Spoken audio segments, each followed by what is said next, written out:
Okay.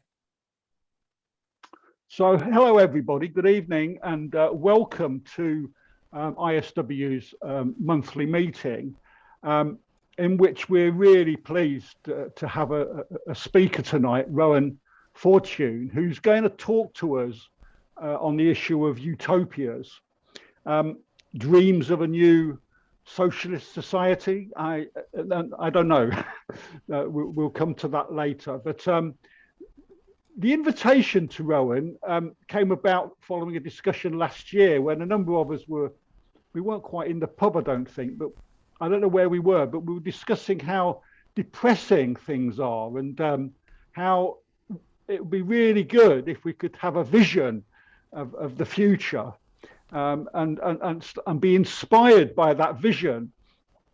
So we thought, in my head, it's something, oh, I know somebody who's a kind of an expert. If anybody's an expert on anything, Rowan's an expert on utopias. And to introduce him for a second, he's describes himself as a revolutionary socialist. He's a member of the anti-capitalist resistance steering committee, I think it is, or committee that's recently been formed. Anti-capitalist resistance is a relatively new initiative, and he's a member and an activist within that. He's also an editor of books under the auspices of Rowan Tree Publishing, and he writes a weekly blog, which I must confess, Ryan, I haven't been to your blog, but I understand it features utopian literature and imagination. You'd obviously say perhaps a little bit more about that. And he wrote a book, Writing Nowhere, a beginner's guide to utopia. So that's why I assume you're an expert on utopias if you've written a beginner's guide to utopias, and also edited an anthology of short fiction, Citizens of Nowhere, which I've got a copy of. Look, so I would recommend people buy these books. That's a series of short stories which feature issues around utopias.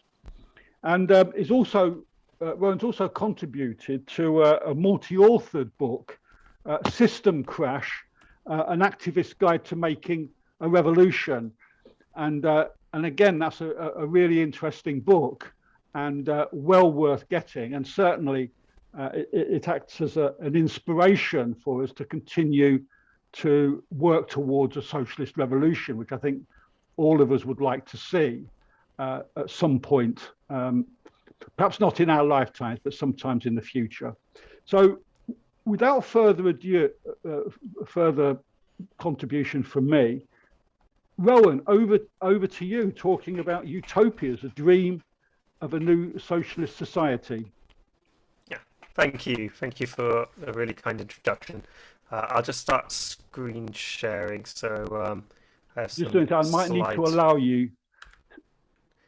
I think it's okay now. I think Zoom just, if I just press the, has that worked? Yep, that's it. Oh, excellent. So I have, yes, okay, I can see it now.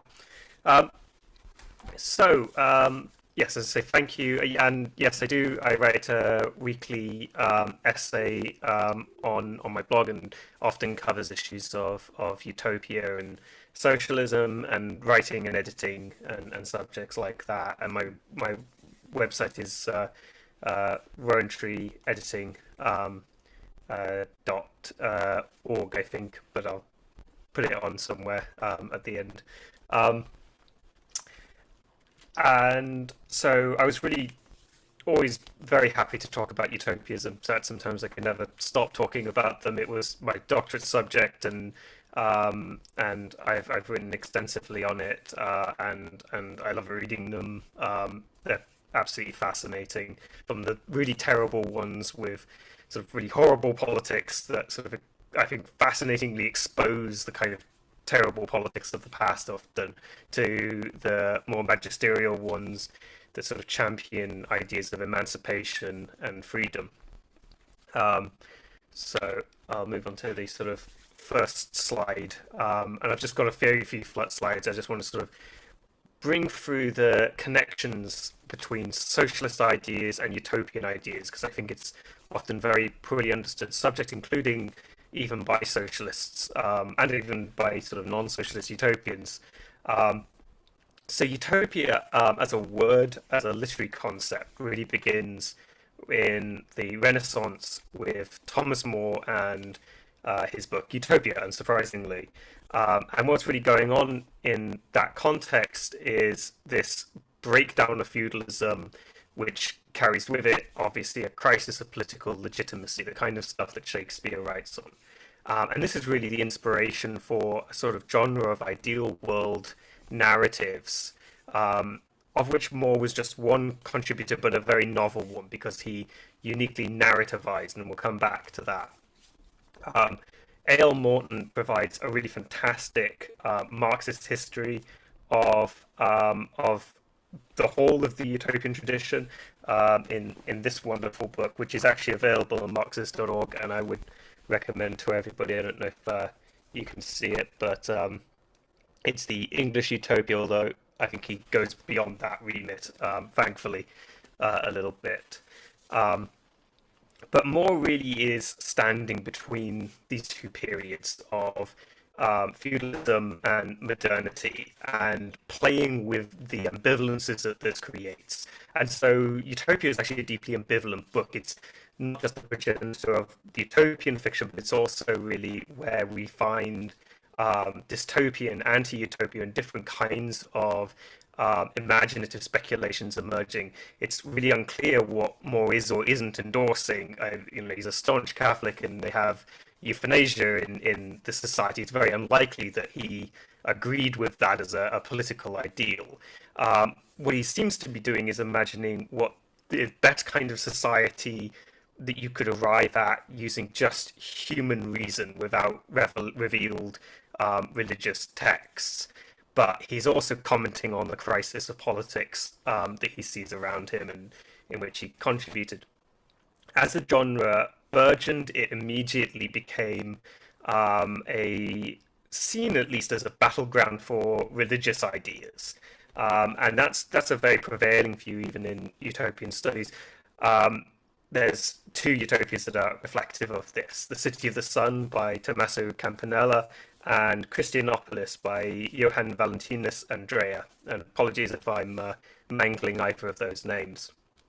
But I think that there's also this deep esoteric drive within the early utopian tradition. Both of those writers were themselves esotericists. Andrea was one of the founders of Rosicrucianism, and Campanella was persecuted by the Inquisition for heresy. So although one is sort of seen as sort of this Catholic utopian and the other as this Protestant utopian, they're actually much more deeply bound by this interest in Hermeticism, alchemy, Christian mysticism, Kabbalah, and there's a lot to be said about the way in which religious ideas get taken up by radical thinkers as a vehicle for thinking through radical ideas more generally. Rowan, could I just interrupt you a second? The sound absolutely quality is it's very, very strange. Very it's kind of very crackly. That's Is there something? Sorry, maybe the volume. Everyone seems to be muted. So okay, is that better? Could you speak a bit? Okay, is that better? Yeah, I think testing. Okay, I think it's because yes, that's better. Yeah, I think it's because I turned the sound up too high maybe earlier when no, it's there was the it's issue. actually, no, it's still funny. Okay. Let me just check my audio settings very quickly. Apologies.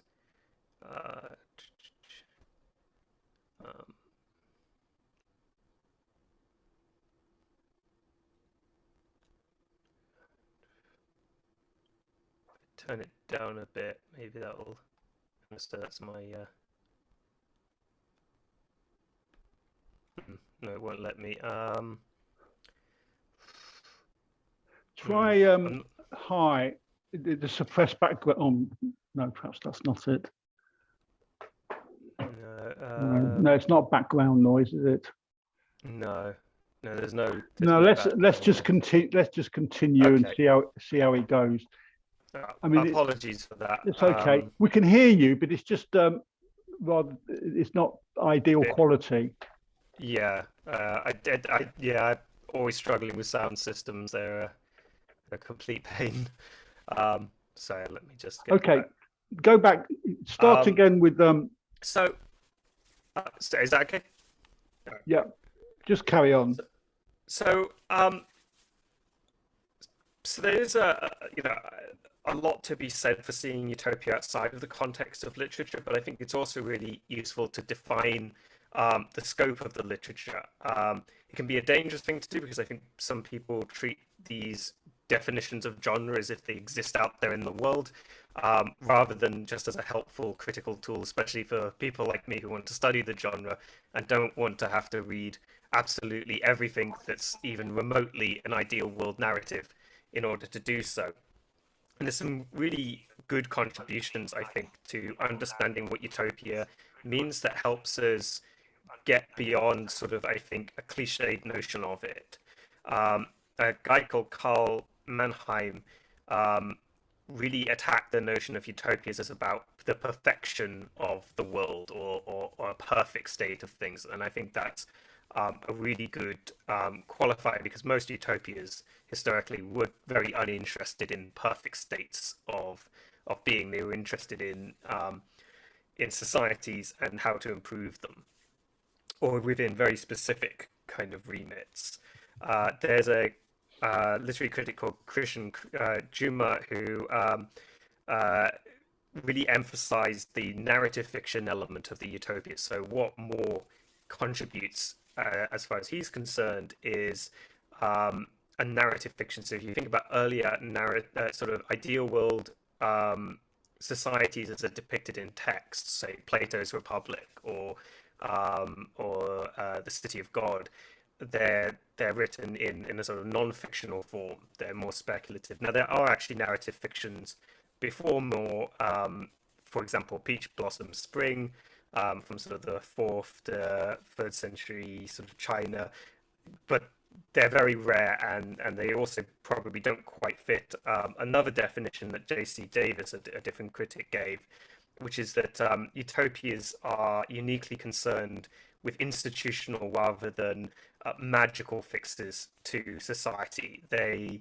are interested in how society can contain desire and transgression and apportion a limited supply of material satisfactions, to use his exact words. So utopia in that sense might not even really include post-scarcity societies like Star Trek, where because of technology, which may as well be magic, they can just whip up any kind of material answer to any needs, and they don't really have to deal with all the logistical problems of society. Those are the kind of problems that utopian writers have traditionally been really interested in. Now, I mentioned at the beginning that there's sort of a lot of misunderstandings of utopias by socialists, and I think a lot of this comes down to Friedrich Engels, but not Friedrich Engels himself, but a kind of reductive reading of particularly his book, Socialism, Utopian and Scientific, which actually is a fantastic book that I'd recommend to anybody who hasn't read it. Um, in that book, he uses a kind of rhetorical anti-utopianism, but it's in a very, very specific and technical sense. So he talks about utopian socialism and scientific socialism. And by utopian socialism, he really means something that Marx had already developed in For a Ruthless Critique of Everything, and came out a little bit in the co-authored manifesto. This idea of socialist ideas before socialism has its historical agent in the working class.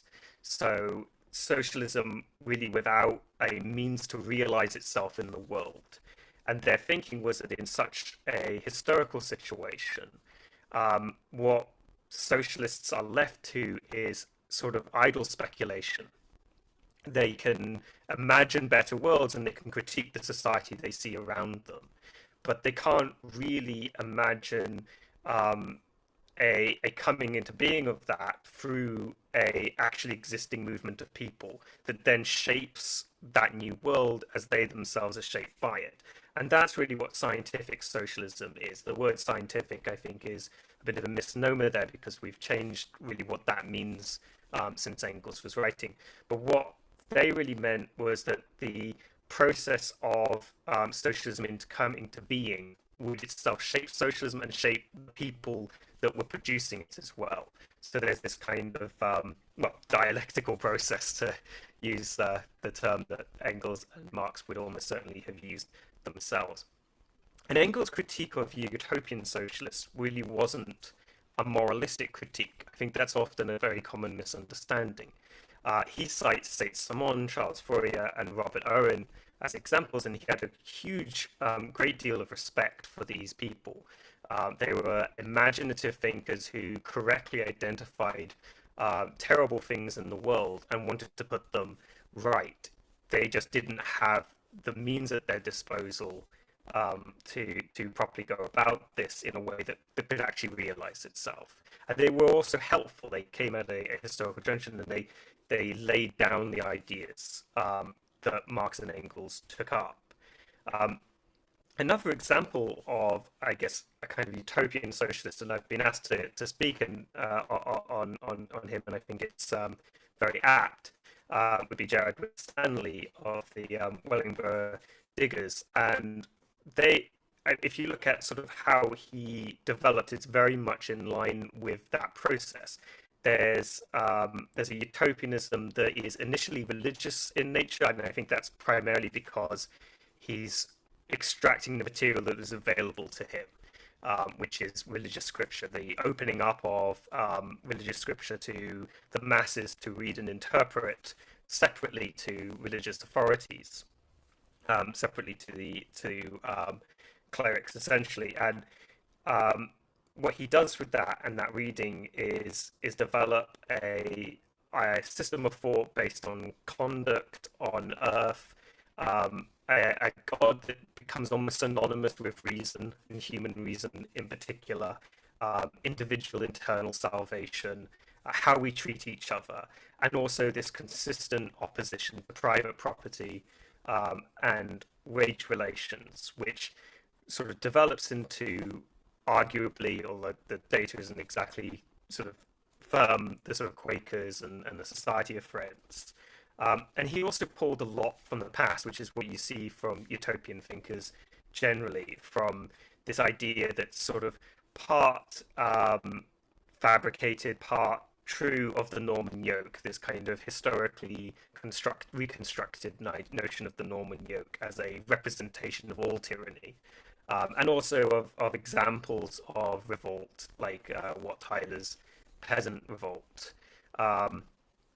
And the limitations that he had were the limitations that Saint Simon and Charles Fourier and Robert Owen also had. They didn't have a historical agent that could actually realize that dream, but it was nonetheless an impressive, imaginative accomplishment. Sorry, I keep doing that. Scientific socialism is not anti-utopian in the sense of those kinds of imaginative leaps, and that can be seen perfectly easily in utopian scientific, socialism, utopian scientific. There's a passage that's far too long for me to read here, but he concludes that scientific socialism will be the ascent of man from the kingdom of necessity to the kingdom of freedom. There's a lot of rich, abundant, poetic language when he talks about socialism, about as being placed into the driving seat of history, essentially. About the way that we'll be allowed to treat each other as ends in ourselves. This kind of almost Kantian ethical language, although way beyond the scope of Kant, and I would say importantly beyond the scope of Kant. And I want to really quickly read a quote from a Russian nihilist who I think really perfectly sums up the sort of Engels style of relationship to utopia, even though he himself wasn't a Marxist, although he was a huge influence on both Lenin and a guy called Ernest Bloch, who I'll come to later, called Dmitry Pisarev. And he has this fantastic quote, which I think is just one of the best quotes of sort of socialist utopianism.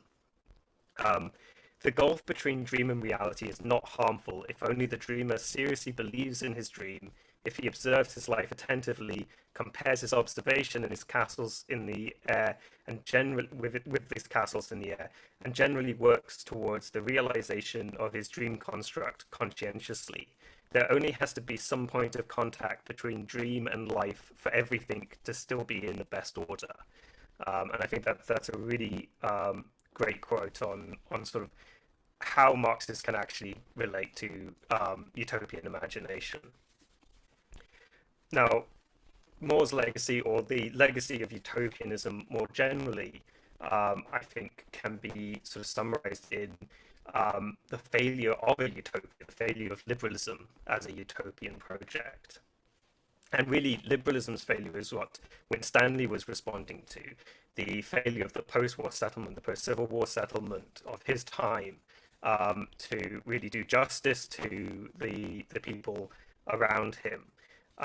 Liberalism starts as a utopian ideology. In fact, the very word radicalism, is, as we currently have it, is a sort of early form of radical liberalism that is utopian in its inception, but its fundamental dependency on the agency of the bourgeoisie and therefore on private property means that it consistently fails to live up to its utopian ideals of often brotherhood in very sort of masculine terms, but still there's a sense of fraternity, of camaraderie, of justice, and even of equality that's sort of at the heart of liberalism, but could never really be actualized. And over again, this recurs, and I think utopias keep going past liberalism because liberalism has essentially been, in this sense, stillborn. And I would say that there's broadly, although they kind of intermerge, two kinds of utopias that crop up. There's the utopias of the oppressed, which respond to liberalism's failure to really stamp out oppression in society, to stamp out prejudice and bigotry. And the utopias of crisis, which responds to the ongoing sort of more broader social crises, of which oppression is essentially one within liberal society. And examples of utopias of oppress include the work of Nisi Scholl more recently, who's she's got this really fantastic book, Everfair, which is sort of a steampunk alternative history of the Belgian Congo that sort of reimagines this revolution, this sort of people's revolution in the Belgian Congo.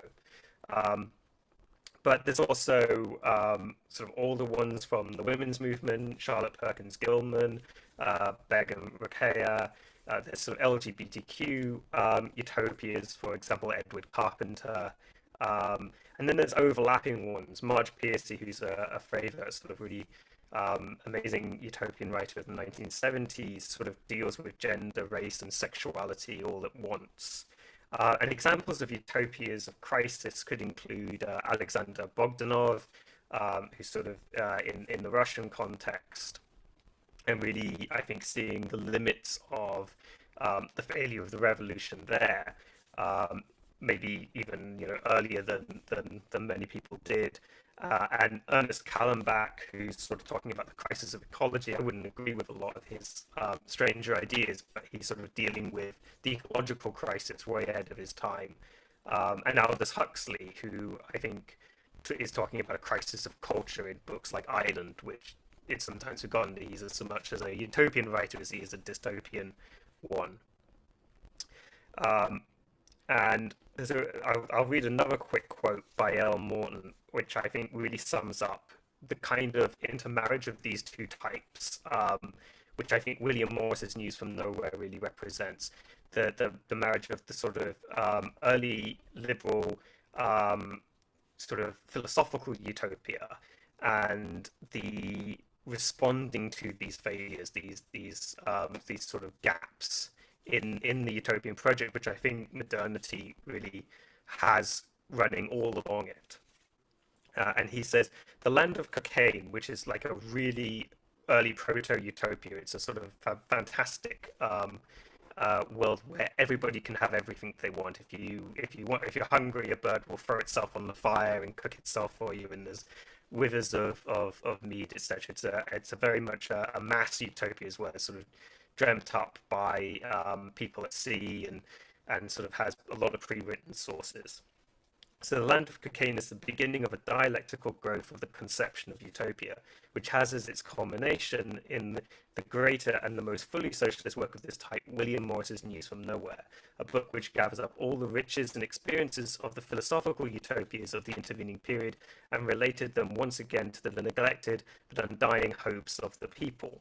And I think what A.L. Morton is getting at here is the concept of what's become more fashionable to say now, process utopias, which in part is rejecting this nonsense idea of perfection, which I think is kind of a misnomer because I don't think it was ever there. I don't think any of the utopian writers were that concerned about it.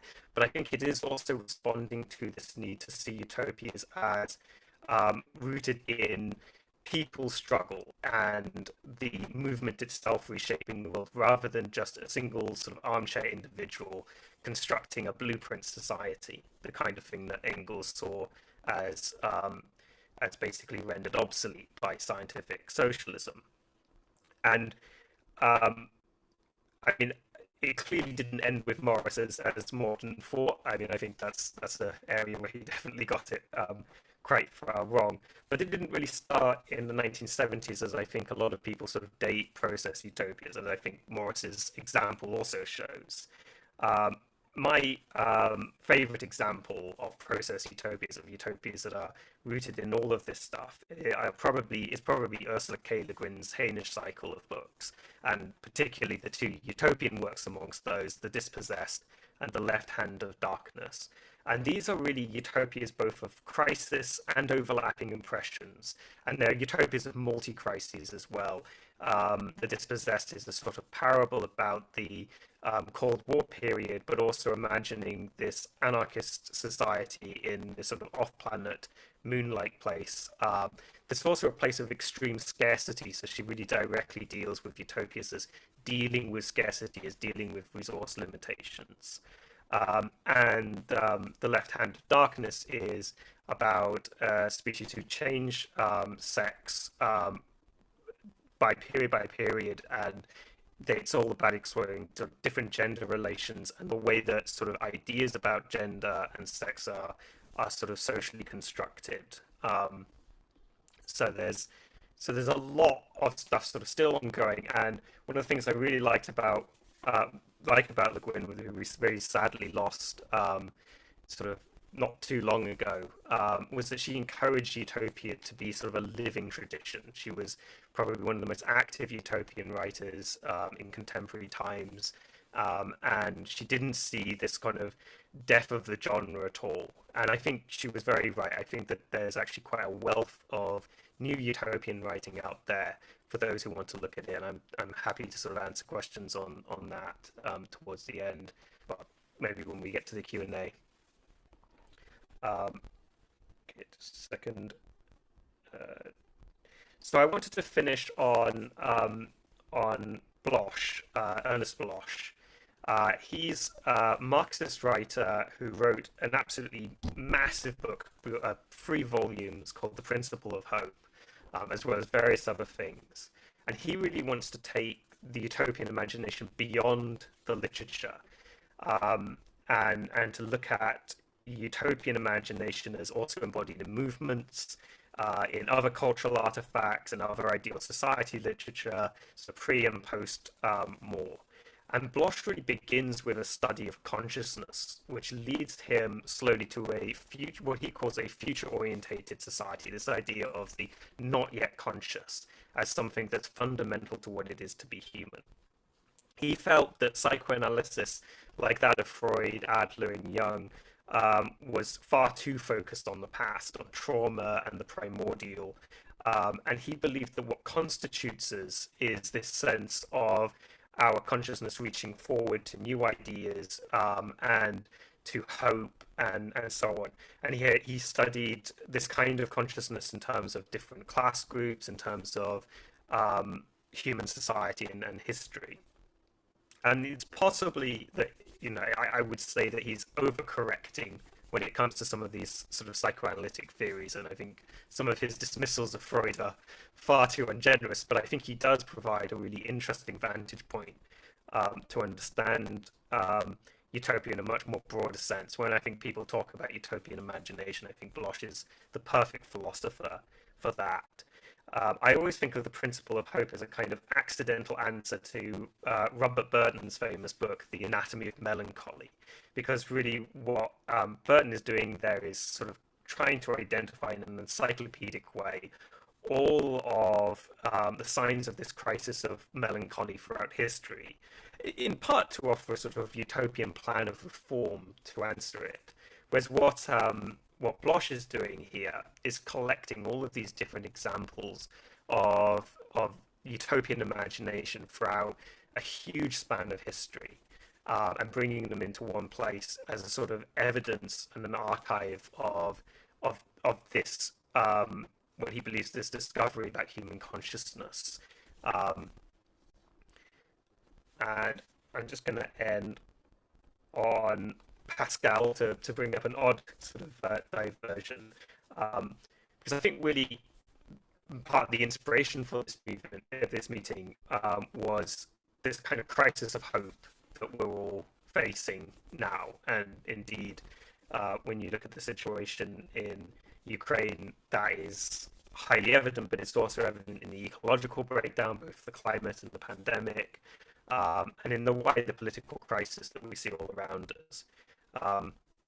As someone who's non-binary, I've been sort of spending way too much time on social media looking at the situation in Texas, where children are being threatened with being taken into care for being trans, where there's been a sort of record number of anti-trans US legislation in recent years.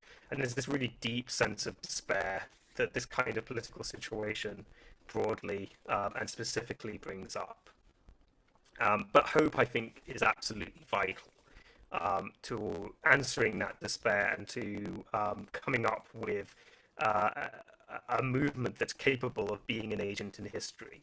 And this is something I think that Engels, as much as Bloch, as much as more profoundly and deeply understood.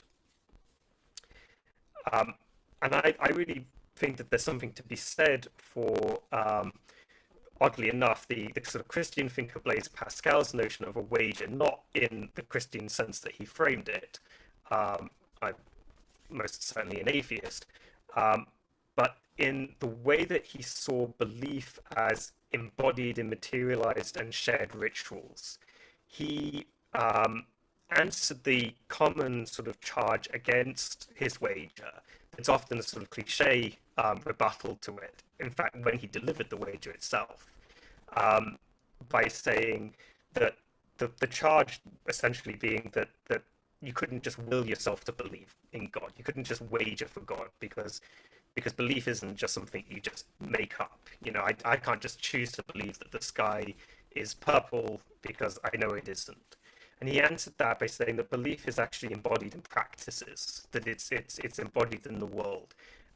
And this was taken up by a Marxist humanist called Lucien Goldman, who argued that we need to sort of wager with hope. The pessimism is essentially not only self-defeating but fundamentally anti-human, and I think that dovetails really nicely with Bloch's notion of a future-orientated psychology as basically constitutive of who we are. We face almost insurmountable challenges right now as socialists, but as long as the situation is not absolutely hopeless, there's a kind of duty to hope. And the utopian imagination remains the most fundamentally human one. And I think it's the only answer to the crisis of our times, because any other answer is going to be predicated on that will to imagine a better future. Thank you.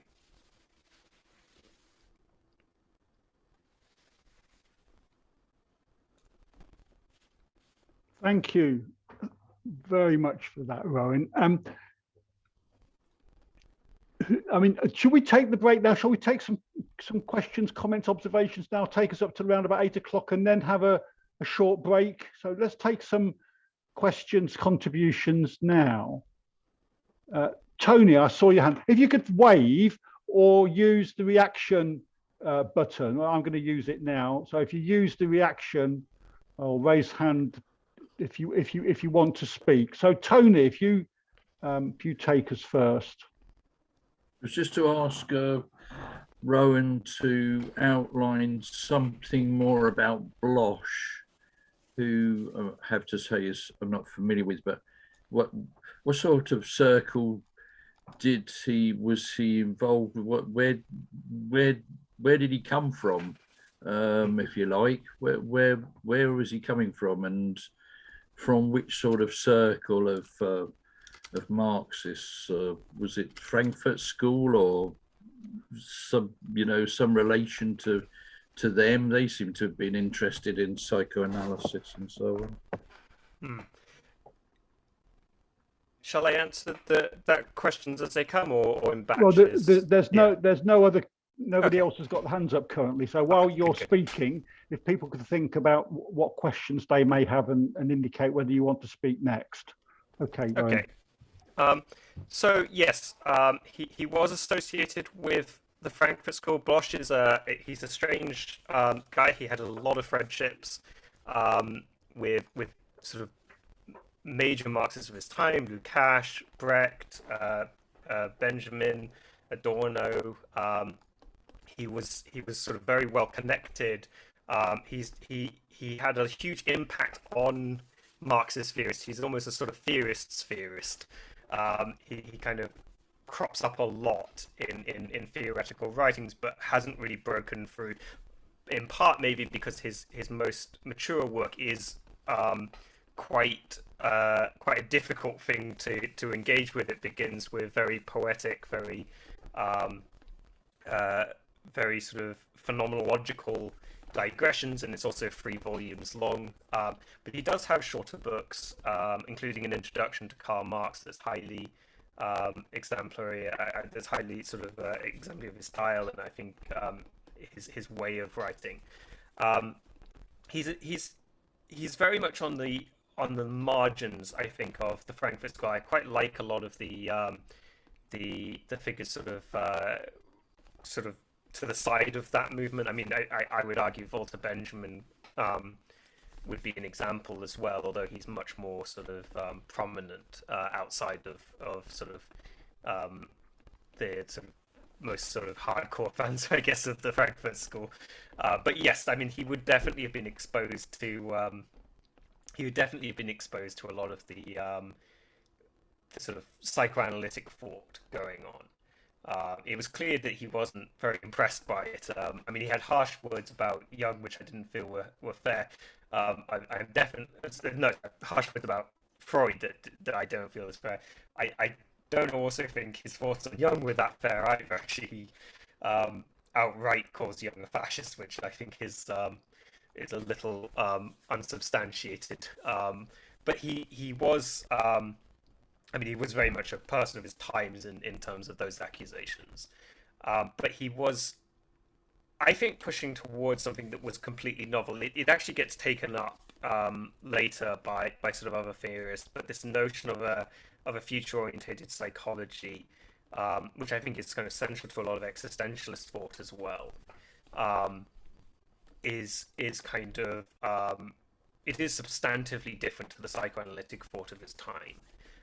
And you can definitely see in his writings the influence of people like Husserl and such. So I think he's kind of traveling in a similar direction. But he's, in a way, almost kind of ahead of maybe sort of, say, Sartre's project, in that he's already a Marxist, and he based everything he wrote on the idea that sort of Marx was the sort of foundational thinker. So he is a really interesting guy. I definitely recommend sort of hunting out at least some of his shorter works to sort of see if you have a taste for it. Okay, Pat, if you'd like to ask a question or make a contribution, whichever. Yeah, thanks, Paul, and thanks for that introduction, Rowan. It was almost like be really good to discuss this all evening, but obviously there's been bigger events in the last couple of days, hasn't there, sort of thing. I mean, I think like maybe like 10, 20, 25 years ago, I would be part of a sort of a left that would be, you know, see the utopian socialists in quite a sort of dismissive way. It was like an oh, you know, they were just utopians. But I'm sort of like, I think I was probably wrong, or probably bending the stick too much in terms of being sort of too critical. Because wouldn't it be great today to have more people who were utopian socialists in the sense of just thinking that socialism is a good idea, not necessarily having a sort of worked out blueprint or whatever. So I think my point or question would be, one about seeing, those socialists who are described as utopians in a bit more sort of positive light, and like building on that. And of course, certainly, today we have the understanding that, with the developments in capitalism in the last 200 years, certainly the last 50, 100 years, we now have the means to build a society where everybody has a high quality of life. There's no need for shortages. So that's not a phrase so much as a question, I suppose, just a sort of point. But I'll leave it there. Thanks. Rowan, did you want to respond now? I mean, we have got I could ask Ron to come in and then you respond to both Pat and Ron. Yeah. Ron, do you want to come in? Yes, I'm going to make a comment and then I'm going to ask a question which appears to be totally unrelated to my comments. Rowan, I found your presentation very interesting, although the audio quality left something to be desired, so I couldn't pick up everything you said. But I think one of the things I've taken from utopian thinkers is their moral critique of society, which I think is very often missing from political thinking in the contemporary period. Most of the utopian thinkers were critical of a society which seemed to breed individualism and destroyed any sense of community, fostered materialism, competition rather than cooperation, and seemed to be essentially inhumane. And I think some of the were probably inspired by some form of Christianity as well, which I think explains why they're morally very critical of capitalist society. But my question is, I don't know how to phrase this exactly, but I read a very provocative essay by Judith Butler. I think it appeared in Jacobin. This was the early period of the pandemic, where she talked about utopia or dystopia. And she was arguing that the pandemic potentially could open a way for utopian future because it was revealing the real nakedness of capitalist inequality, the brutality of neoliberalism, and at the same time was sowing the seeds of mutual aid and cooperation, how people were supporting each other during the pandemic. And even some societies and some governments which were wedded to austerity now were finding money to invest in public health and economic packages to help people survive during the pandemic. So the question I'm going to ask you is, what's happened? There seemed to be initially in that period some sense of optimism, but I think in the last 2 years, particularly in this country, we've seen less reason to be optimistic about the future. Neoliberalism is still very much alive. I think austerity is rearing its ugly head again, particularly in local government services which are being slashed, even in Bristol, which has not had a history of budget cuts. That's happening as well. So I just want to raise the question, where are we going with this sense of utopia? How does it inspire our political work on the ground? So I'll take Pat's comments first, and I completely agree. I think the utopian socialists are very visionary and very inspiring, and that sort of fits with some of what Ron said as well. I think their critique of the inequities of society are still with us today in different forms, and I think there's a lot to be said for their attempts to imagine where, and I think Marx and Engels would have agreed. I don't think they ever really had an issue with the imaginative scope of these thinkers. It was really an issue of agency, which I think actually connects to sort of my answer to Ron in terms of what's happened. I haven't read the Judith Butler essay, but I think she's right to take hope probably more from the movements around sort of community support than from government support, because it substantiates agency in the world, because it's an example of people engaged in struggle in the world. But unfortunately, with all these things, there are never any guarantees. And I think really what's happened is that since the crisis of the 1970s, the damage to organizations of both socialists but also of the oppressed, and even just working class organizations more broadly, have been consistently damaged across most of the world, and it's really these organizations that are where that kind of agency finds its full creative expression, and also its capacity to remember. I think there's a lot to be said for socialist organization as just being the way in which the struggle engages with itself retrospectively, in a way in which it remembers its defeats, its victories, and how to keep on struggling. And that erosion of organization from the 1970s, pretty much, entirely through my entire lifetime, so that I really sort of was born into a period where our organization was already in a terrible state, and I think has only gotten worse. Which is not to say that that's universally the case. Of course, there are numerous examples of sort of eruptions of great organization, but largely it is just eruptions that sort of occur, like, for example, the Occupy movement, and then just fall back, or like the beginning of the pandemic, with the response to that. And that capacity to sustain has been lost, I think, to an extent, and I think that's what needs to be built up. And I think that fundamentally requires a renewal of that kind of imaginative, hopeful thinking again. And in a sense, the trust that kind of thinking engenders, that really allows for organization to exist. I don't think there's a magical solution, and I don't think the situation is necessarily as bad as it looks, because I think organization can take a very long time before, as it's emerging, for it to really fully appear on the world stage. I think organization can kind of seem like nothing.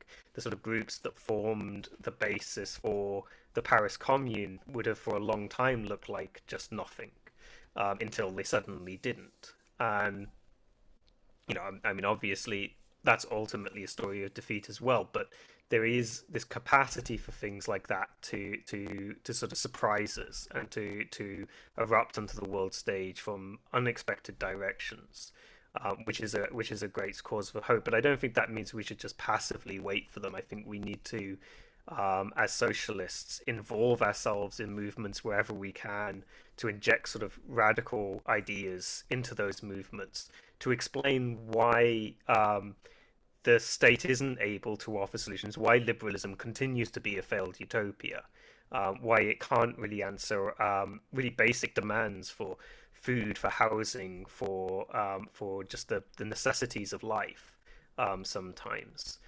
why it constantly has to fall back on imperialist conflict, and why it's endlessly caught in these cycles of both natural crises and its own internal sort of financial crises. And that's a really difficult and long process that then does, if it works, suddenly explode into something quite incredible. So I think Butler's probably, her thinking is in the right area, but it's always possible to sort of misjudge, I think, the balance of forces.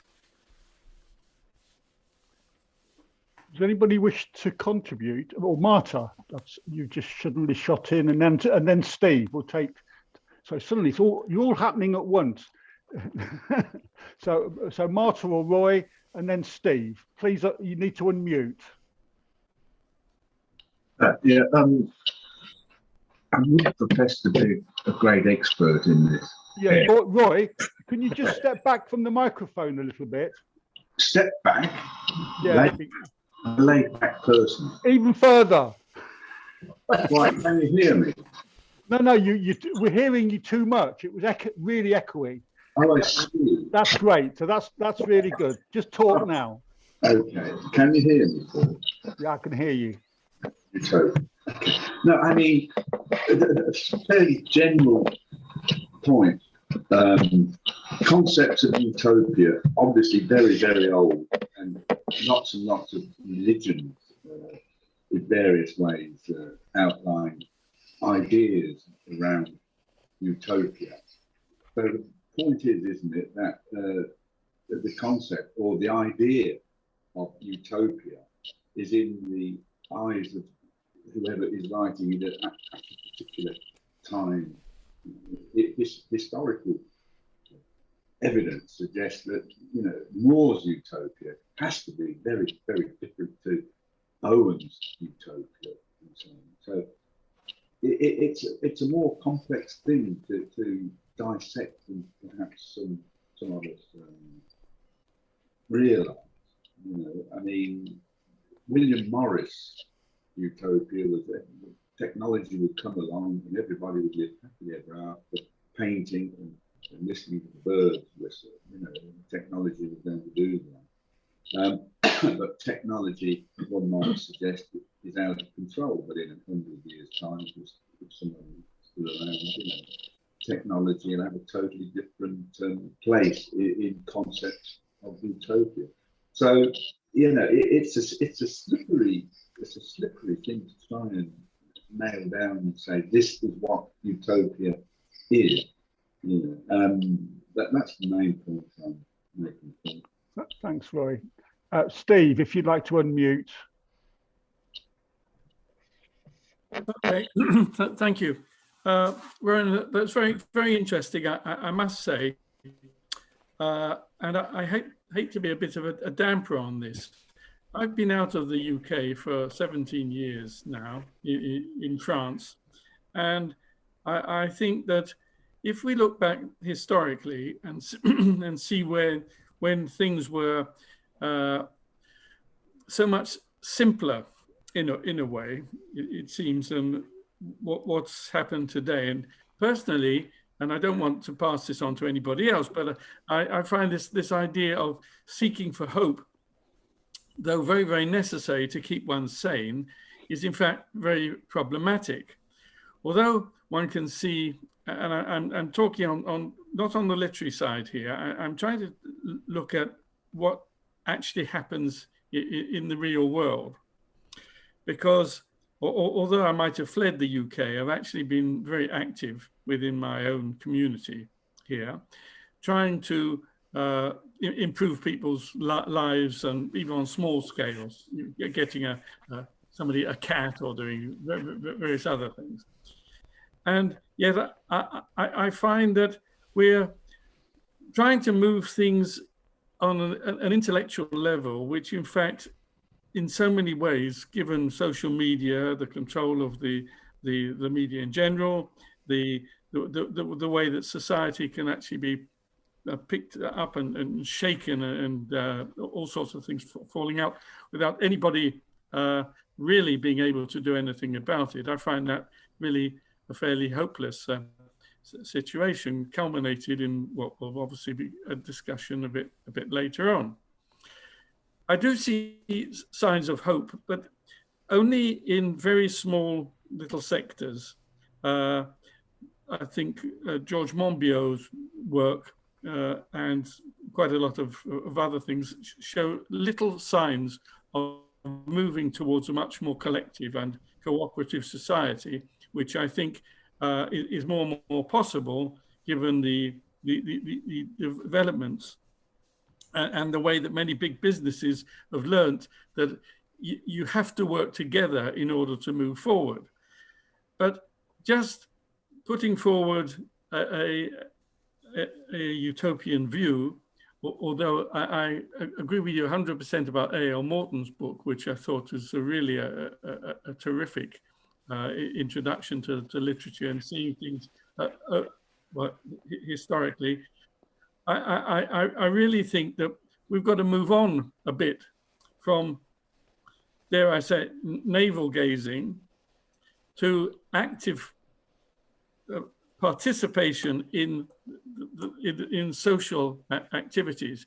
And just to extend this a little bit, one of the reasons that I, from outside, have looked at the failures of the Labour Party and the left in general is because there hasn't been, to my mind, sufficient engagement in the emotions and the active social support for people, so that when you actually put forward a view, it's falling on open ears as opposed to deaf ears, which have been clogged up by all of the crap that the current liberal system has managed to fill people's minds with. And I think this is an absolutely key question. It's being an activist so that people respect you and respect the values that you're putting forward. And although I think your presentation was terrific, I mean, really terrific. But the question is, how is this going to serve moving forward within a decaying capitalist system? I'll leave it there. Yes. Okay, Rowan. I think after you've come back, I think we'll take a break for 5 minutes. So there's no more contributions until we come back after the break. So Rowan, if you take us into the break, please. And in response to a thing from Ron on the chat, I can definitely provide a reading list. In fact, if Paul wants to share my email address with anybody who sort of gets in touch with him, I can sort of recommend books quite happily. So I forget, gentleman beside Marta, I forget your name. Roy. I was Roy. Yeah, thank you. So to respond to Stephen Roy's points, I mean, I think they're kind of very much bound up sort of with each other in any case. I mean, I think I completely agree that there's a kind of false optimism or navel gazing sort of look back into the past is the wrong solution to our current crisis. And I definitely don't advocate that at all. I think one of the great things about utopian imagination is precisely its future orientation, is precisely sort of coming into terms with the times and what we're actually facing right now. And I definitely agree that that what we're facing right now is catastrophic in its dimensions and is also incredibly complicated. And I think that just returns me to the need for organization. I think one of the problems with, for example, the rise of a lot of conspiracy thinking in society is the breakdown of these kinds of organizations within the working class, within the exploited and the oppressed, that can help make sense of experience. And when you can't make sense of experience, there's one thing human beings really can't deal with, and that's the lack of any explanation. And so they just fill that void with nonsense explanations, like the anti-vax movement does, and like all kinds of conspiracy theory movements do. And that just really sort of emphasizes again that need for a hopeful, imaginative movement. I think what we can get from the kind of Bloschian approach of looking back to than in the past is to see that in action, to see that work, to see how people in the past, in quite dire situations often. I mean, if you think about sort of the situation when Stanley's in and sort of what he's contending with, and rallying those people together with an actual legacy. I mean, insofar as he was connected to the Society of Friends, there's a kind of, link that comes all the way to contemporary times of sort of radical religious thought. On the point about utopia, sort of religious roots, I think that's an entirely true observation, and I think it's true that say that people sort of imagine utopias of their time, through their times, and the way that they imagine utopias is very much influenced by not just their moment and their social position, but also their own personalities. A really good example of that was actually the utopian that William Morris was responding to, a man called Edward Bellamy, who wrote one of the most popular books of the 19th century and was a hugely influential utopian movement activist as well as a literary writer. And his utopia was really deeply sort of technological. It was entirely a sort of technological solution to every problem. In fact, he imagined all the corporations becoming sort of so dependent on cooperation between each other that they would all amalgamate into one and form a perfect socialist state. I think an idea that I think we'd all find quite implausible today, and indeed Morris found very implausible in his time. And he didn't like that kind of technological solution to all the problems. And I think one of the things that I actually quite like about Newsom Nowhere is that he's often interested in social solutions to problems. And how people behave. A lot of the stuff in Newsom Nowhere is about education. And he depicts the way in which children are given certain levels of autonomy that they're not necessarily given in the society of his time, and to some extent women. I mean, I wouldn't cite Morris as a visionary feminist thinker. He certainly had very sentimental and incredibly dated views about women, but he also envisaged freedom for women that would have been shocking in his time. And I think he did that because he wasn't interested in these sort of technological solutions. He wasn't just interested in, how you can sort of do these fixes. And I think that kind of spirit is how we should think today as well. We need to think about how we engage with each other, how our movements actually foster a spirit of hope that actually allows us to traverse the complexities of our time. Because I think if we don't have people engaged in organization who are hopeful, who are nurtured by the organizations in which they're engaged, then we're going to have people just dropping out of organizations. We're going to have organizations that exist on a very precarious basis, that are as beset by the social problems of society as everything else, and that can't respond to those social problems. And I think to a certain degree, the anarchists have at certain points been ahead of the Marxists in this kind of thinking, which isn't to say I'm an anarchist. I think anarchist thought has had a lot of problems with really articulating a coherent notion of agency, but I think they have really thought about how organization can foster support and can foster hope and can prefigure the changes that they want to see in society in ways that interact with how they change the world, so that in changing the world they themselves are changed. And I think that's something that Marx actually would have shared with the original anarchist thinkers as a sort of bedrock of what socialist organization should be. Thank you very much, Rowan. And so we're going to take a 5-minute break. So if we're back at just after 8:15, we'll take another 15 minutes if people want to make further contributions on this till 8:30, and then we'll move into the discussion about the Russia-Ukraine situation. So I'm going to stop the recording now, and we'll be back in 5 minutes. Well, welcome back to the second half of this ISW meeting on utopias and dreams of a new society. But just before we get back into the last part of the discussion, just a couple of announcements. There's some activities taking place over the next week or so, which people may be interested in. Is International Women's Day is coming up, and on the 5th of March, the Wellingborough African Caribbean Association is sponsoring a film screening to commemorate and celebrate International Women's Day. It's the film "What Happened, Miss Simone," about Nina Simone and her life and story. And it sounds from the blurb that it's going to be quite an inspirational film. I haven't seen it, and afterwards there'll be discussion led by Christine Collymore, and also some wine and cheese, I understand. So if you're not interested in the film but are interested in the wine and cheese, if you go along to WACA, Wellingborough African Caribbean Association, between 11 and 2 on Saturday the 5th of March.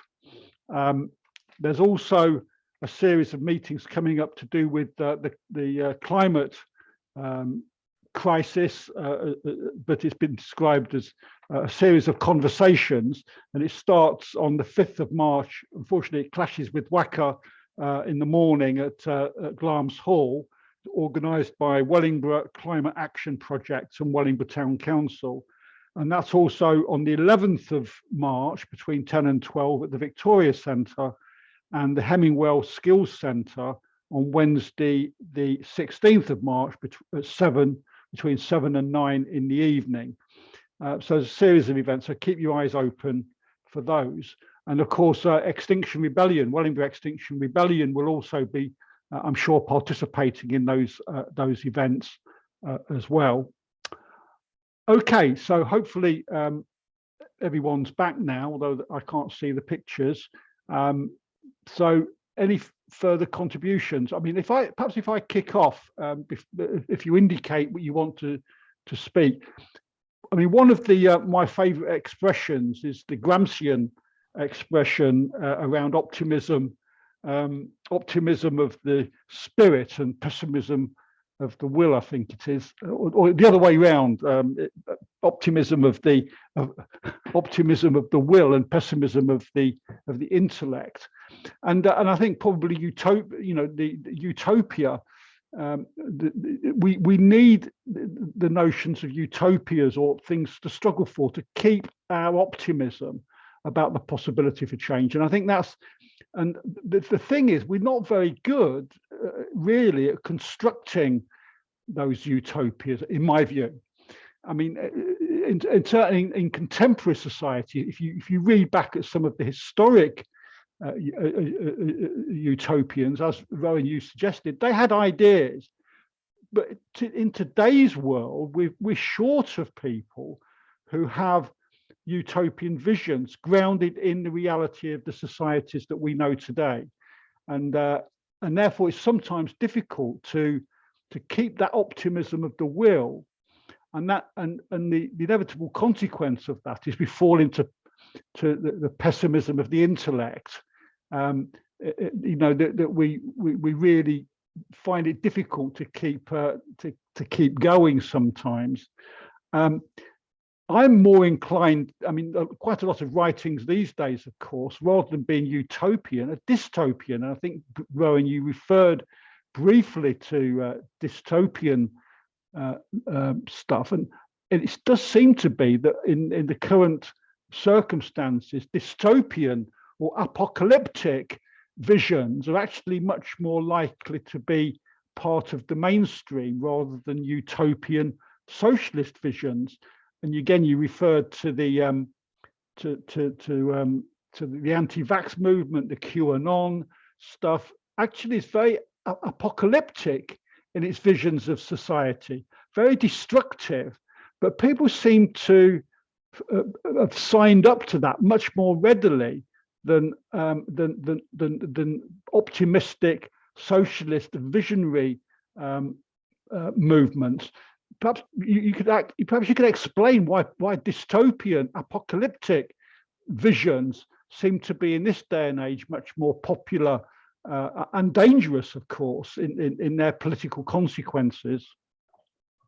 Is anybody else? Steve, you wanted to come back, so if you come back and then over to Rowan.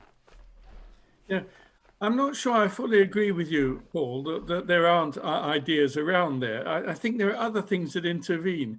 I mean, if you remember in the previous election where the Labour Party and Jeremy Corbyn, well, when they lost, but there was so much support. There's a very interesting interview I saw on the television where one of the interviewers went out into the public and came up with a range of ideas and said to the people they were interviewing, well, what do you think of these ideas?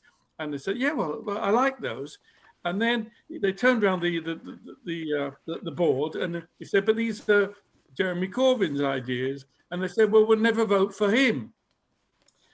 And it seems to me that it's not just a question of not having ideas. I mean, there are some very, very good ideas.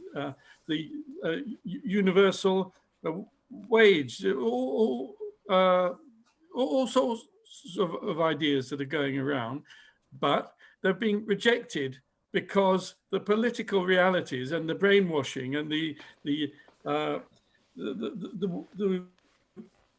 Trumpism and the Johnsonism and all of this seems to have befuddled people whose lives are increasingly being attacked because of the nature of this failing capitalism.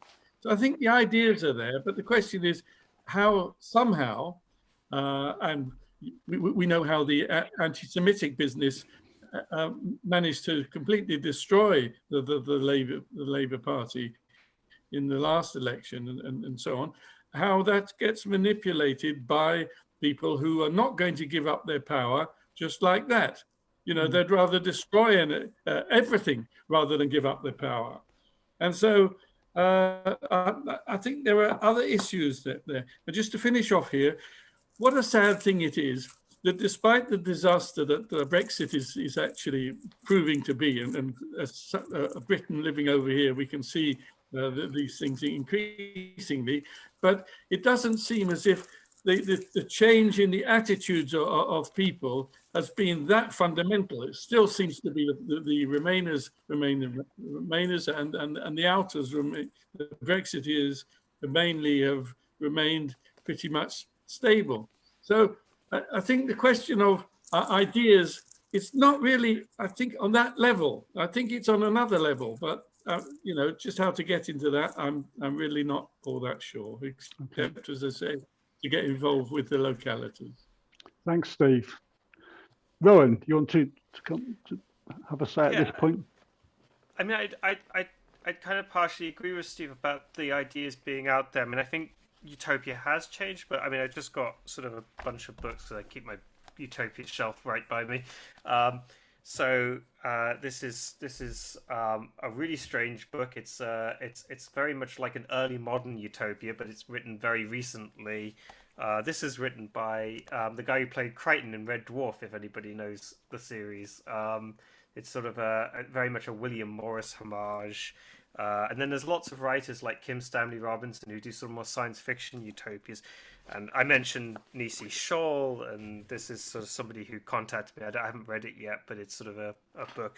I think they are being written still, but they're very disconnected. They're not producing movements. They're not in communication with each other. One of the things I was really keen to stress during my doctorate studies in my writing then was that Utopia is very much a genre in communication constantly. So like William Morris writes in response to Edward Bellamy, and that happens over and over again. A lot of utopias are replies to other utopias. And I wouldn't say any of these utopias, except for the ones that are sort of like nostalgic. They're bringing up really old utopias. I wouldn't say any of them are in response to each other. They're not communicating.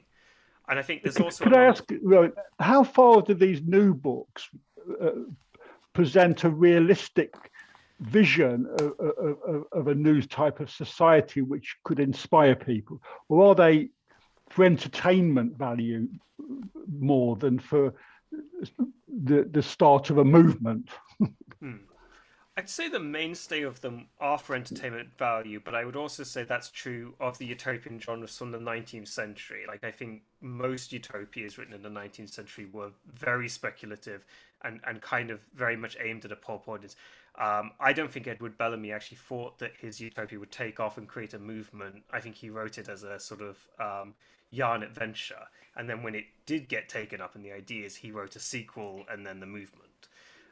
So there's a kind of interaction between those things where with a particular book you can't really be sure whether it's sort of pulpy entertainment or sort of movementist, sort of actually trying to inspire people, because the way text can be taken up. But I also think, you know, there are definitely sort of more contemporary utopias with serious... I mean, I definitely say Nishi Sol's book engages quite seriously with a lot of ideas about colonialism, about the nature of struggle and such.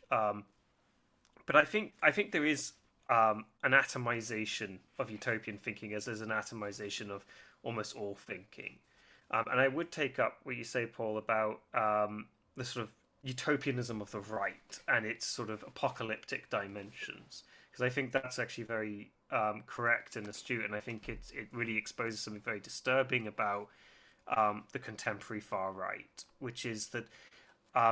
So I remember, I like to play a sort of war game called Warhammer 40,000, lots of like models you paint and you know, pitch them on the battlefield and roll dice and such. And the sort of mythos behind this is very bleak. It's the most dystopian of dystopian universes. You know, it's war for tens of millennia. It's endless horror, etc., etc.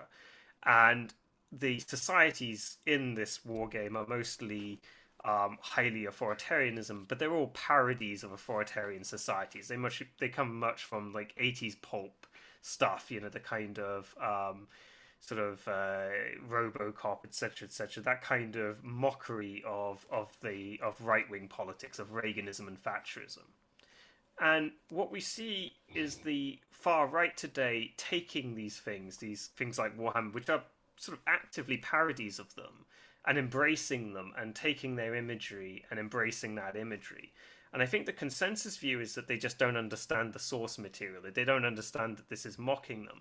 But I think actually what's going on there is much more disturbing, and I think it shows in this kind of apocalypticism that runs right through the right. The anti-vaxxers, the kind of Mad Max people in the United States who are preparing for the end times. I don't think they misunderstand that this is a parody of them. I just don't think they care, because their ideology is so despairing and so sort of ironic that they embrace that kind of that self-refutation. They don't have a project that's going towards anything. They don't really imagine a future better society. They're in love with the kind of idea of some final state of violence and absolution. And I think that's because the degree of the crisis is so deep now that these kinds of reactionaries can't really offer a viable alternative project to shore up the status quo.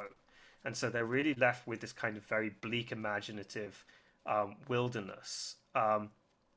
And meanwhile, these more hopeful, utopian sort of writing, as I say, are atomized. They're not able to respond coherently to the whole.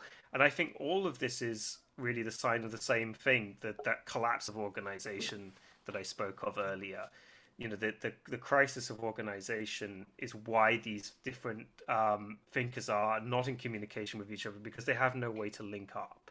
And you see this in the level of struggles. So, you know, if you're involved with a particular struggle, like, say, gentrification, you might be right next door to another struggle on, say, healthcare and not know anything about it, because the struggles aren't really bound together by that kind of organizing activity that's really necessary to make something coherent and really creates the bedrock for that kind of communication of utopias. But I mean, a lot of that is very speculative, but I think there is a truth to it. And I think that the death of utopia is more the atomization of utopia. Isn't that perhaps the challenge now? Or in fact, this discussion, utopias versus dystopia, optimistic, positive images of the future versus the apocalyptic vision, is actually where the world's heading. That, you know, isn't that the kind of what's that expression? socialism or barbarism. Barbarism or socialism. Yeah. Isn't that essentially what's encapsulated here? But it does seem as though the apocalyptic visions are winning currently, or that's perhaps my pessimism of the intellect. But the challenge is to develop the visions of socialism, to give people the visions that will struggle, which will encourage and regenerate that struggle for that positive future, and to connect them together so that these different struggles, these different visions are in communication. And I think that's the answer to the sort of, how do we deal with the fact that everybody's utopia is different? It's all individualized. It's all like, this is just what I want. And I think that's how you deal with it, because in the process of mass struggle, we come to a vision that's shared, that's based on consensus, that's based on answering human needs, that's based on that self-transformation of society and each other in a collective sense. And atomization is the really key problem there, I think, for socialists and the left. I think that's a convenient moment to finish this part of the session. Do people agree, or is there anybody that has a final contribution they wish to make? Shall we move to the more contemporary crisis that we're facing, that destroys all the hope that we might want to generate? So Rowan, would you like to kick off with a short contribution on and we open up the discussion about the contemporary situation? Yeah, I'll kick off. I probably won't sort of Q&A unless somebody has a very specific question. But I think people will want to contribute. Yeah, and I'd start by saying I'm absolutely no expert on Ukraine. I'm pretty much just speaking in terms of the position that ACR has adopted on this. It's broadly my position, and I think it's it's obviously hard to be up to date because this was written, this sort of stuff was written before the Russian invasion itself. So there's sort of developments to sort of overtake. But it's basically just sort of 10, I've sort of boiled down the ACR position to sort of 10 core responses, which is that Ukraine is being torn apart by imperialist powers, and that we have to, as socialists, condemn Putin's invasion, his notion of Ukraine as an artificial construct, which of course is superficially true in that it is true of every single nation state on earth. They are all, of course, artificial constructs. So the rhetoric there is quite bizarre, as you would expect from somebody like Putin, and offer support for Ukrainian self-determination, which is distinct, however, from political support for the reactionary Ukrainian government, which I think is really important to say. As socialists, we're not supporting the right-wing forces in Ukraine. We're supporting the Ukrainian people. Putin's imperialist ambitions, which is really to recreate this idea of a Russia of the Tsars, is really dangerous in the current sort of context of imperialist competition, and certainly not a good response to even a bellicose NATO. Western powers are in, but however, on the other side, Western powers are in no position to lecture on democracy when they support dictatorships around the world and are in the process of criminalizing protests at home, as we've seen in the UK and the US. We oppose sanctions as a tool of inter-imperialist conflict, sanctions that are sort of led by imperialist powers. And we are sort of, as well as concerned about the developing situation, concerned about the rise of campism on the left, defined as sort of seeing the world through the prism of foreign policy and of declaring anyone who opposes US imperialism as superior. As socialists in Britain, we oppose any military involvement by the Western government and stand with anti-war campaigners in Ukraine, Russia, across Europe and throughout the world in calling for peace. And I think on that note, sort of speaking beyond the ACR, I think Putin may have very dramatically miscalculated in terms of domestic ambitions. I was just seeing a piece by Richard Seymour, who was sort of talking about the anti-war movement now burgeoning in Russia, unexpectedly to many people. And I think this action may have been a decisive miscalculation on his part. We support obviously the independence and self-determination for Ukraine, respecting the rights of ethnic and linguistic minorities. And we also think it's important to say that we support cancelling Ukraine's debt, which has been a demand of Ukrainian social movements for a long time. And interestingly, hasn't been something that the US or UK seems to be considering in their response to this situation. Essentially, our position is no to NATO, no to Putin, and that only the international working class struggling for peace against imperialism, capitalism, war can create a better world. And I'm looking forward to hearing sort of what everyone else has to say on the really deeply disturbing situation. Thank you very much, Rowan. Who wants to be the first to contribute?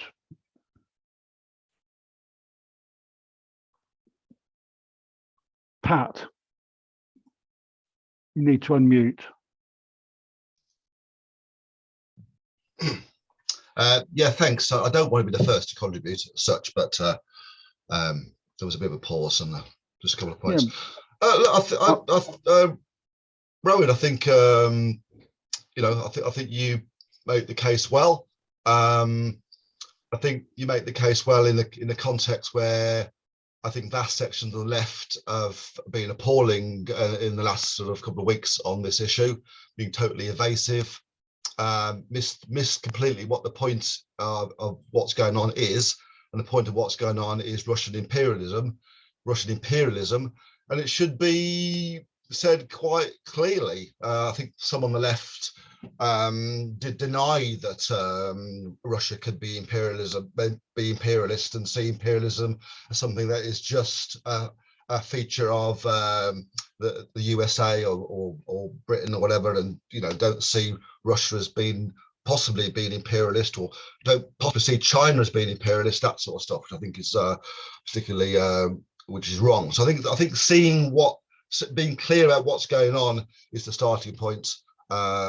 This is Russian imperialism writ large, and what socialists should say therefore is support Ukraine, support solidarity with Ukraine, and support the internationalists in Ukraine, and the anti-war left in Russia, and the working class in Ukraine and Russia. I think everything else is sort of secondary, and obviously you can discuss everything else. So obviously, it goes without saying, that all socialists should be against NATO in the same way as socialists are against capitalism. NATO is simply the forces of capitalism constructing this military bloc. Of course, you have to be against NATO as you are against capitalism. But the point is, it's not NATO tanks and NATO aircraft that are bombing Ukraine into submission. It's Russian tanks and Russian aircraft. So we should be clear about what's going on. We should say it clearly. We shouldn't be evasive. We shouldn't be Putin apologists. And there's been an incredible amount of that in the last sort of couple of weeks. And actually what's happened today is because, so Corbyn's become clear today, against the Russian invasion. So has stopped the war, I believe. But well, of course, what other position is there to take? Of course, there's some other issues, but it's like be clear about the headlines. Anyway, I've probably said too much, so I'll stop now. Thanks. People this is now a discussion. It's an open discussion. So if you want to speak, just unmute and put your hand up. All I want to do is to control the discussion. You can come back more than once. You don't need to constantly just take it in order necessarily. There's a discussion to be had here. Steve, you've indicated. Yeah, I mean, I was absolutely devastated to hear about this, and the terrible thing is where we go from here. Because naively, perhaps, I thought that the only sane way of perhaps responding to what I thought were the I would say, almost paranoid position of Putin was to try and get, we'll see how the Ukraine could become a neutral country as a buffer between NATO forces and Russia. What this actual situation is developing towards is really problematic, because if when it finally comes to an end without, hopefully, catastrophe, then the Ukraine will obviously demand to become part of NATO. So you end up with NATO on the borders of Russia.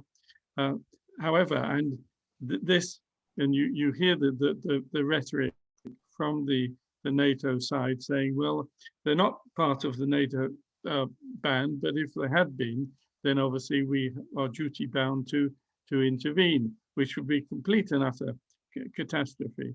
What distresses me a bit is that the Chinese have, put this position. This isn't an invasion, which seems completely and utterly ridiculous. And but somehow something will come out of this. I'm, once again, as my voice probably shows, I'm not very optimistic or hopeful. The guy who's come to be a guest tonight in our chambre d'hôte, he said, and I agreed with him here. He said, this feels, however, very much like the situation that's occurred in Nazi Germany after the Versailles Treaty. And the fact of it is that Russia was extremely badly treated after the collapse of the Soviet Union. And I remember collaborating with some guy because there was a shortage of drugs, medicines, and we managed to get a whole a major Russian plane full of medicines, which we flew out, and having lived over there in the Soviet Union for almost two years, and having experienced everywhere a sense of peace demanded and spoken of by people, I just wonder to what extent Putin is actually going to manage to last. Khrushchev got kicked out by the Politburo by doing some things which are not considered acceptable, and I just hope that the peace movement within Russia will eventually call this to a halt. But might one be pissing in the wind? Okay. That's all I have to say, really. Thanks, Steve. Who else wants to contribute?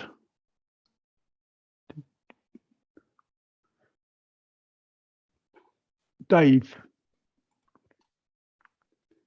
Hi.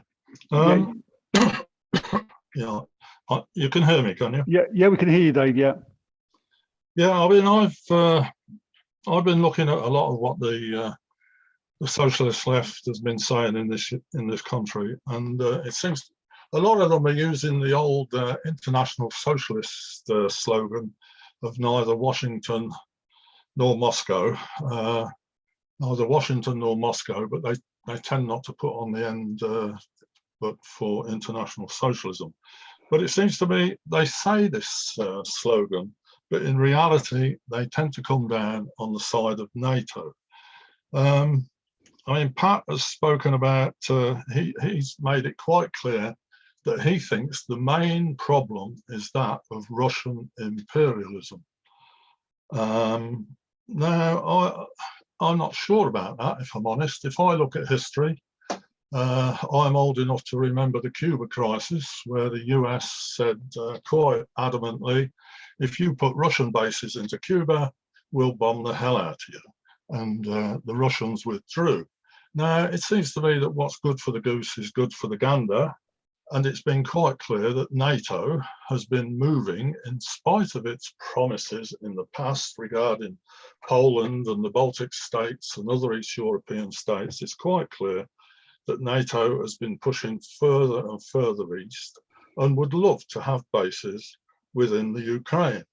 And it just seems to me that, in a sense, NATO has provoked this. And I would ask the question, what would you expect the Russians, Putin, whatever, to do? What would you expect them to do? I mean, I've got no time for Putin, but the fact of the matter is, in the real world, large states do not like other enemy states coming right up to their border. And if you look at the map of the Ukraine sits right into the heart of Russia. Now, there's a lot of talk about self-determination, but it seems to me we've got to look at it a bit more clearly than just mouthing the slogan about self-determination, because what does self-determination mean in the situation in the Ukraine? I mean, I was in the Ukraine 50 odd years ago, and I've read quite a bit about Eastern European history, and it is quite clear that Ukraine is not a homogenous sort of nation state.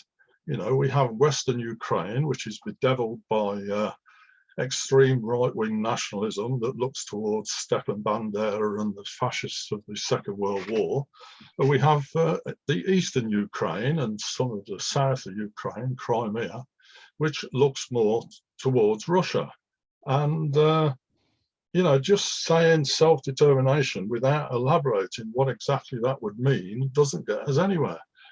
You know, it's the Ukraine who have refused to take on board the idea that significant minorities, and there are significant minorities within the Ukraine, should have the right to education in their own language and some certain sense of self-government and all this sort of thing. It's the Ukrainian right, and the Ukrainian government at the moment is extreme nationalist, neoliberal, right conservative, you know, and it's them that are imposing their definition of what self-determination means. So I just cannot accept the idea that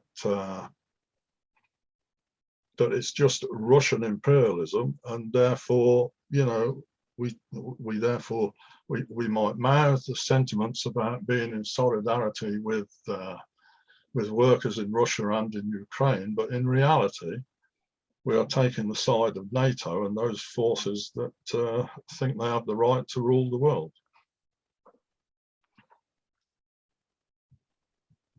Okay, Tony.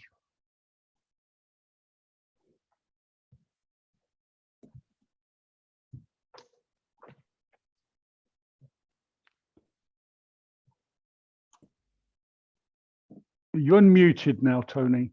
I'm unmuted. Okay. Yep.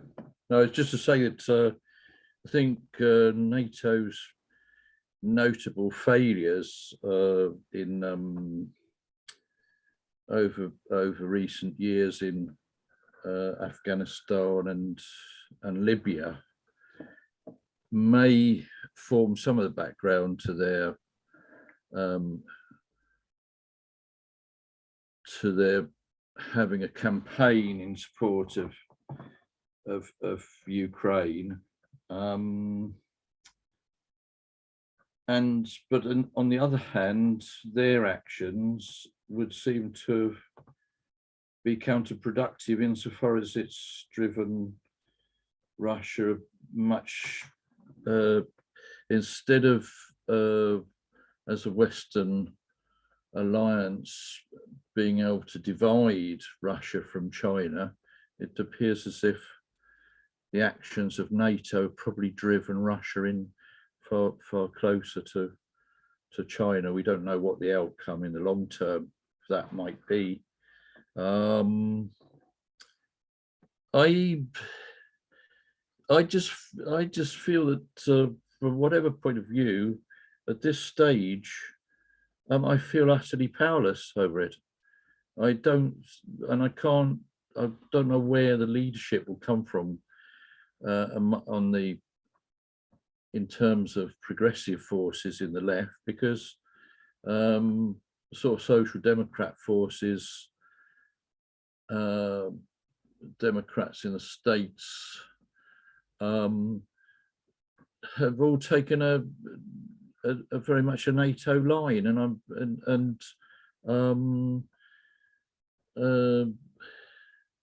it's really it's a really hard situation, I think, that is built over decades of influences, as people have already stated. They've already talked about the treatment by the West at the time of the collapse of Russia, and the West was so busy, you know, being triumphant about capitalism, that it forgot there were millions of people in Russia and in the areas controlled by Russia that suffered horribly. And so where would those people, what sort of support would, you know, it's a ready-made position that somebody like a nationalist populist like Putin will step into that sort of breach. I'm sorry that I don't see a way forward. I see lots of dangers, and I particularly see dangers that didn't exist in Iraq. I see the dangers of nuclear warfare.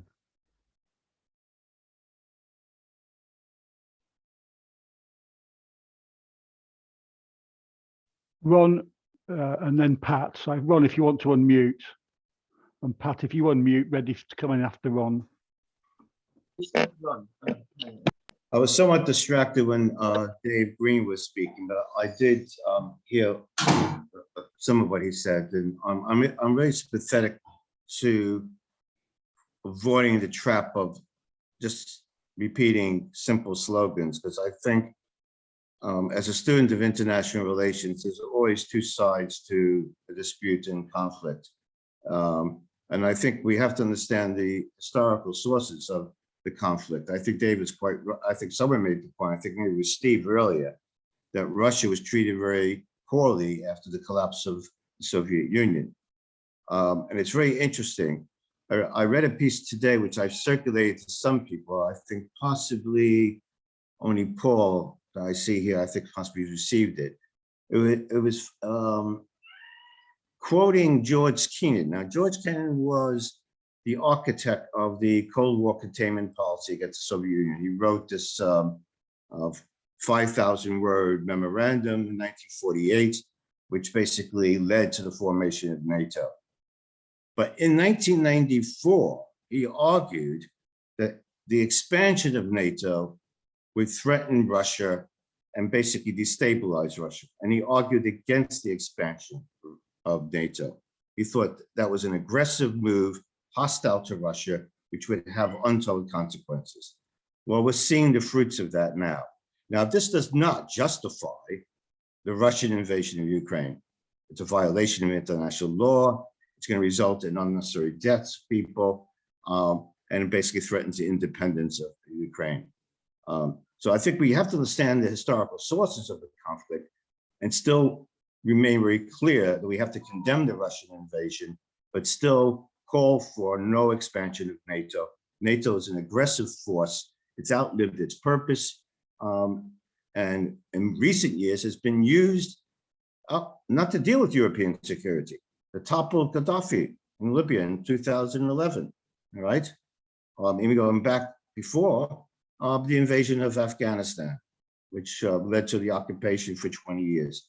So if we recognize what the real nature of NATO is, we would oppose NATO, but we also have to very clearly oppose and call for the Russian withdrawal of troops from Ukraine. Thanks for giving me a second chance to contribute. I think there's a bit of a straw man argument going on here, because I don't know if anybody's suggesting that anybody is arguing for NATO. I know nobody's doing that. We're socialists. So it's a straw man argument. 2 points. At work today, some of the staff in the staff room working the school were, you know, the mood was quite somber in the staff room today. People were very worried about the situation.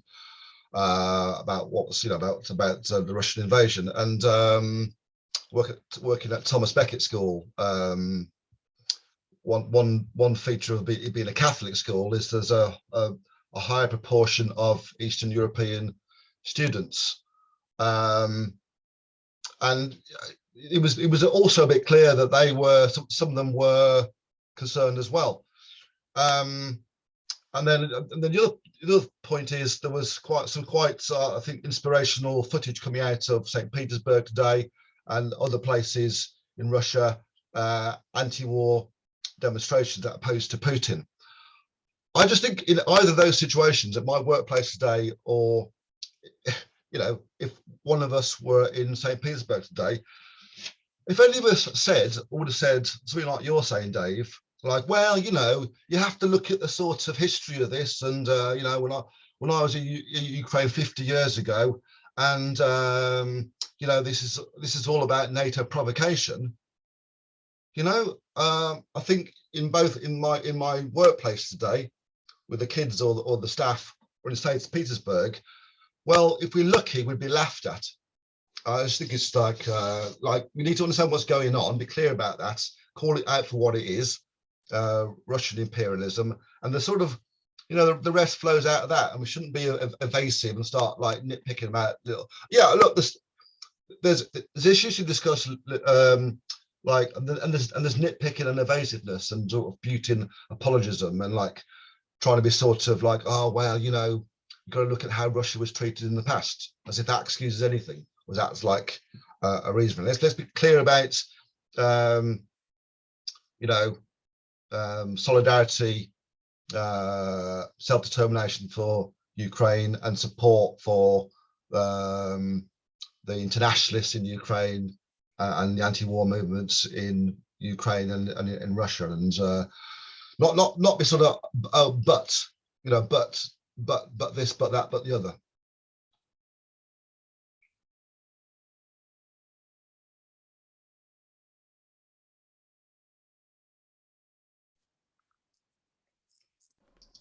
You're muted, Paul. Yeah. Thanks, Pat. Yeah, Marta, Roy, I'm not quite sure who wants to come next. Yeah. Some of the terminology that's used needs to be honed just a little. The nationalism, or at the present national borders, mainly evolved fairly recently, and yet they're the things that have argued over and been to war over. I mean, if you look at Eastern Europe, I mean, Poland came into existence, then it went out of existence. Ukraine, part of Ukraine was part of Russia, the Soviet Union, and so on. It's complicated. I mean, if you extrapolate what is a nation or what is a contemporary country, you might say, well, parts of Western Poland, obviously part of Greater Germany. Where do you draw the line regarding these national boundaries? And concepts of imperialism, obviously, are very much related to this. But what I was going to say is that, following on from what Steve said, yeah, I mean, Putin may have overreached. If you look at the Russian economy, it's not much bigger in terms of GNP than the Spanish economy.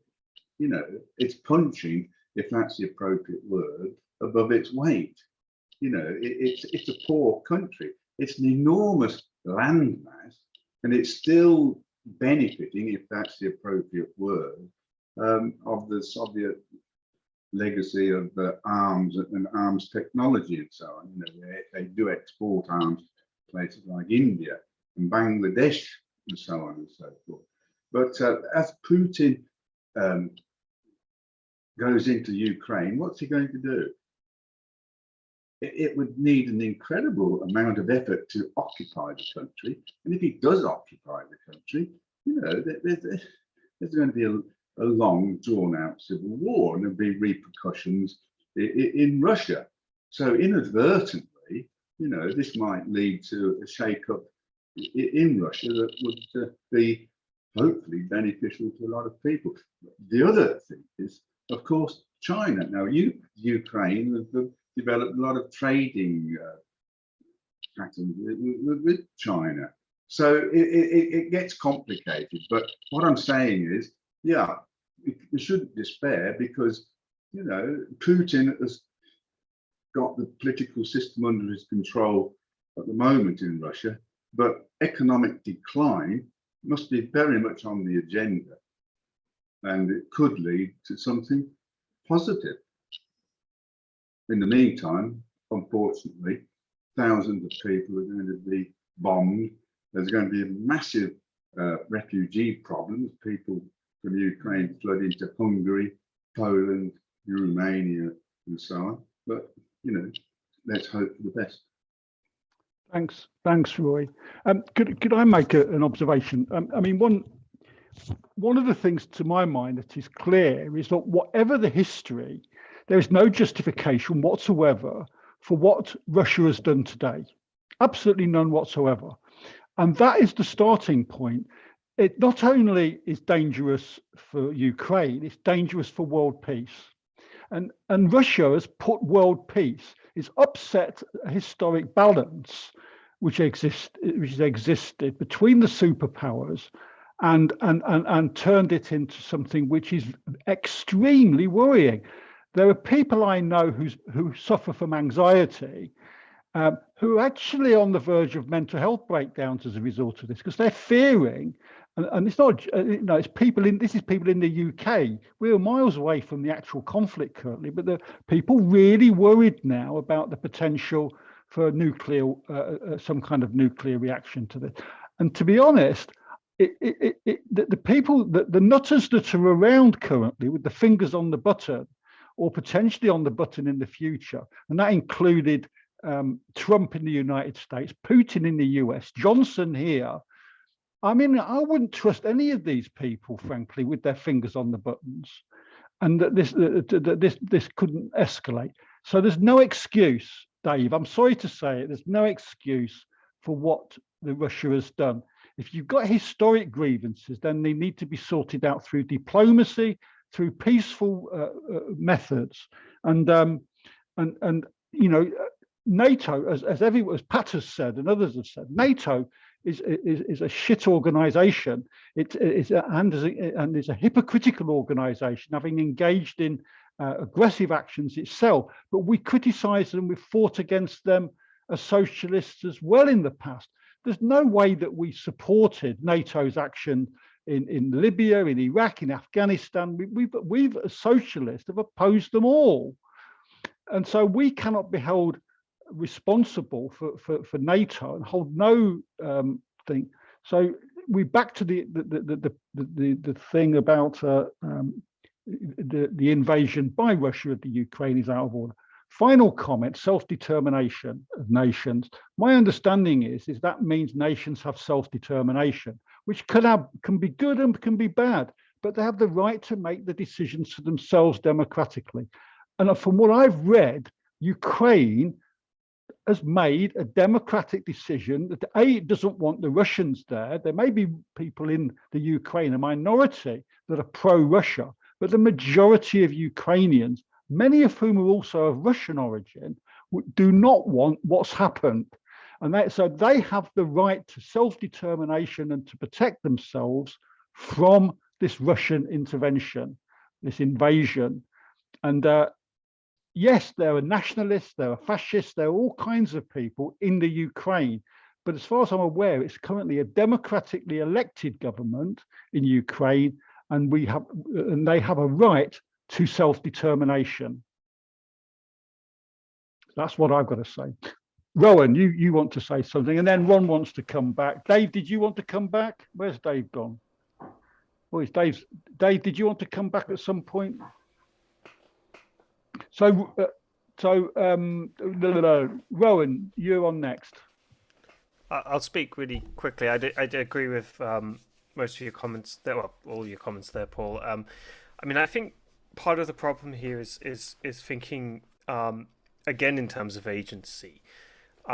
the reasons why Russian imperialism behaves the way it does, the reason why NATO imperialism behaves the way it does, is because they're imperialist powers responding to a world crisis. We don't need to be at the level of sort of working out which side of these forces we're on. An invasion is an invasion, and we need to be decisive in opposing it when and as it occurs. That doesn't mean that we should side with the right-wing forces in Ukraine. It doesn't mean we should ignore the genuine problems that ethnic minorities and linguistic minorities have in Ukraine. These are serious issues that need to be addressed, but they're not going to be addressed by in any kind of sensible or socialistic way by a Russian invasion, clearly. And we need to start thinking in terms of the agency of the working class in Russia, in Ukraine, and internationally as the main way in which we engage with the world, rather than through the proxy of these imperialist powers. It's a sort of a way out of the crisis of organization that I addressed in the earlier conversation, to look to imperialist blocs as proxies for that agency. And I think we need to really center our vision on working people. Hey, Ron, you got your hand up, so if you're unmuted, so you can go straight in. I just want to comment on the right of self-determination.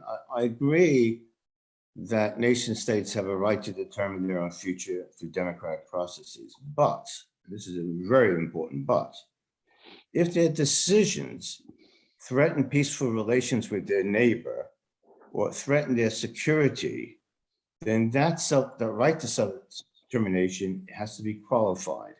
Now, in the case of Ukraine, I think this is a very important point, because Ukraine, by signaling that it wanted to join NATO, what that meant in the context of Trump's withdrawal of the nuclear pact that he had with Russia, missiles could be stationed in Ukraine, nuclear missiles, within easy striking distance of Russia. Now, let's turn back to history. Cuba, in 1962, welcomed Soviet missiles to protect itself against what they felt was a threat from the United States, a year after the Bay and Pigs invasion. Now, that decision by Cuba, while it was understandable, was not a right decision, all right? And the United States, quite rightly, felt threatened, 90 miles from the shore, and demanded the Soviet Union pull out those missiles sites. If we extrapolate that example to Ukraine and Russia, you can understand possibly why Russia's reacted the way they did. It doesn't justify it, all right? Nothing justifies an invasion of another country, all right? But I'm just saying, if you understand the forces behind this action, you become maybe a little less judgmental. I mean, the only thing is, the only thing I want to add, the only thing Biden kept talking about a diplomatic solution, but was there any concrete proposal put to Russia that would have solved this crisis, would have averted an invasion? I didn't see it. I haven't heard anything. All right. They kept saying, well, Ukraine had a right to self-determination. They could join NATO if they wanted. That was just slapping Russia's security concerns away. It wasn't dealing with the real situation. So I think we're at a situation right now where we possibly can understand why Russia's made a wrong decision. I think it's definitely the wrong decision. I think it's not in their national interest to invade Ukraine for the reasons already been specified. And it could destabilize the Russian regime itself. It could come back to bite Putin. But I'm just saying, the right of self-determination is not an abstract, absolute right. But what happens? What would happen now then, Ron, if Finland, fearing what the Russians are doing in Ukraine, also now applies for NATO, and Sweden? There's talk about Sweden now wanting to apply to join NATO. So actually, so this intervention? I agree with you. I agree, and that's why I don't think it was actually makes the situation worse. Exactly. But all those countries have a right to self-determination, because actually, they're democratic governments. They can do what they want under the auspices of self-determination. You may not like it. I may not like a load of governments and what they do, but under the right of self-determination, you get the good and the bad. It doesn't give the right of the Russians to go into Ukraine. I agree with you, Paul. But what is interesting is if you look at the Chinese situation, because China is ringed by American bases, and so what their response has been is to try to build out various bases in the South China Sea. Now, the terrible thing is that everything is so bloody well complicated, and I agree on the one hand very, very strongly with the self-determination, but I also think that people have to be aware of the global situation and the implications of their decisions. And that's why I said that the best would have been for, well, it seems to me, for the Ukraine to have had neutral status. That would have, in fact, shown a wise decision, given its historical position, as geographical position. But that has all gone past now, and I think one must absolutely condemn the invasion because it's destabilizing all and everything. Yeah, I mean, the next stage will be for Taiwan to apply to join NATO. If I was Taiwan, I'd want to join NATO now. Because I'd be fearful of the Chinese saying exactly what the Russians are doing. Taiwan's part of China. Yeah. I want to go in. Yeah, the Chinese must be looking at this with great interest as to how NATO is going to react. Sure. Anyway, sorry, yes, Pat wants to come in. Sorry, I abused my position as chair there. Pat. It's all right.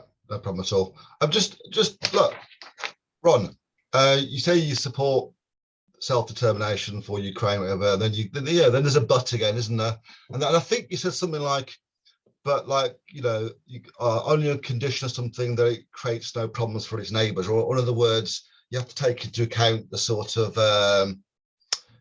politics of the area. So I mean, being consistent, Ron.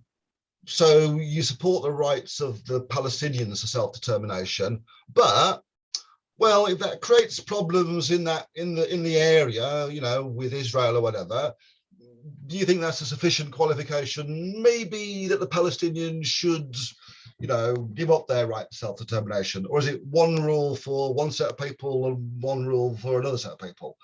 So I don't accept the point that you made, but if you want to go down that route, be consistent and apply it elsewhere. I think the argument falls down. But my only point was that decisions have consequences. All right.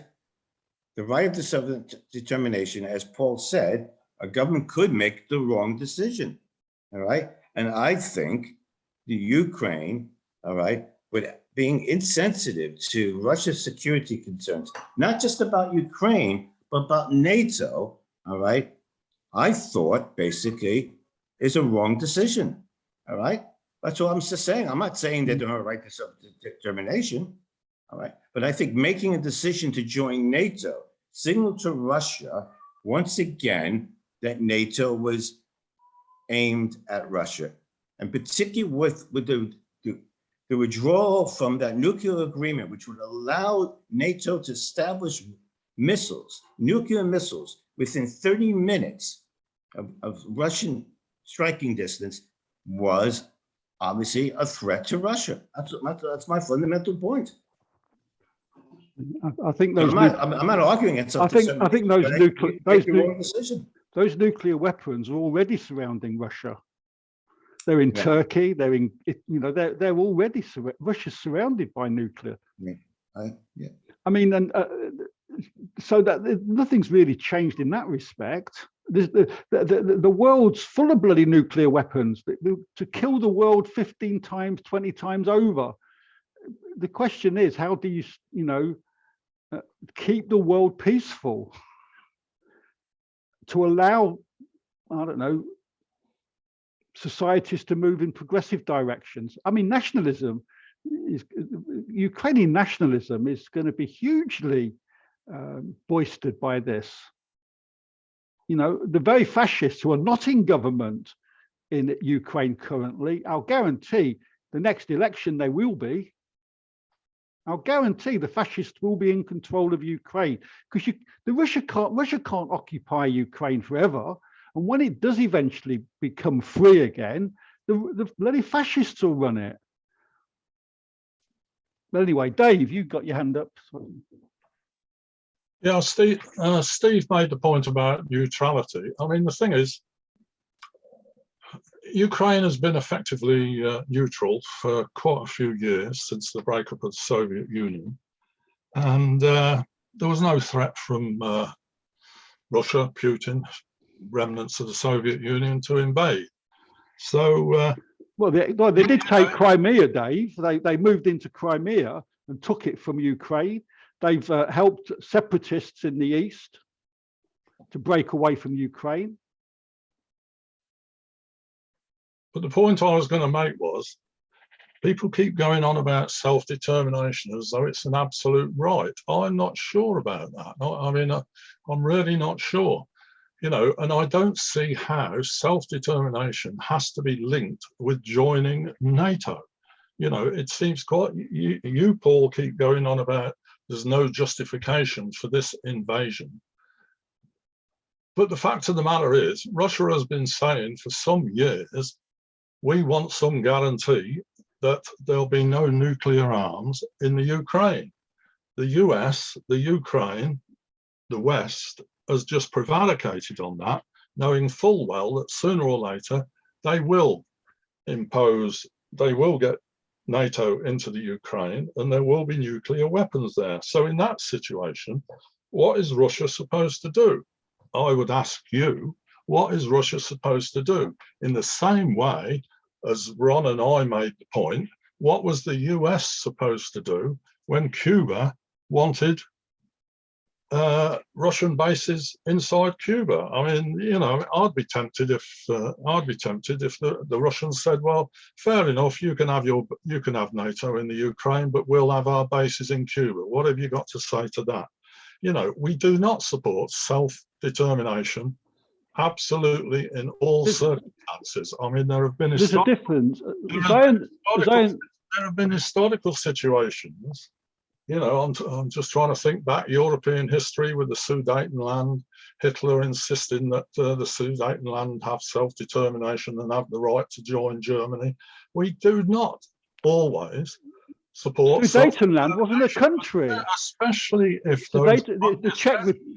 Czechoslovakia was a country, especially and they didn't want the Germans in there. Are warmongers and are leading the world to war.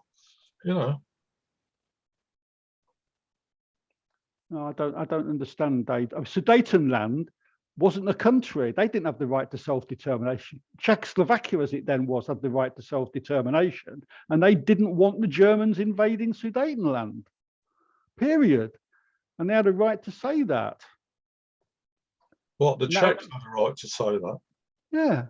It was Sudetenland wasn't a country. It was an area in Czechoslovakia. Just happened to be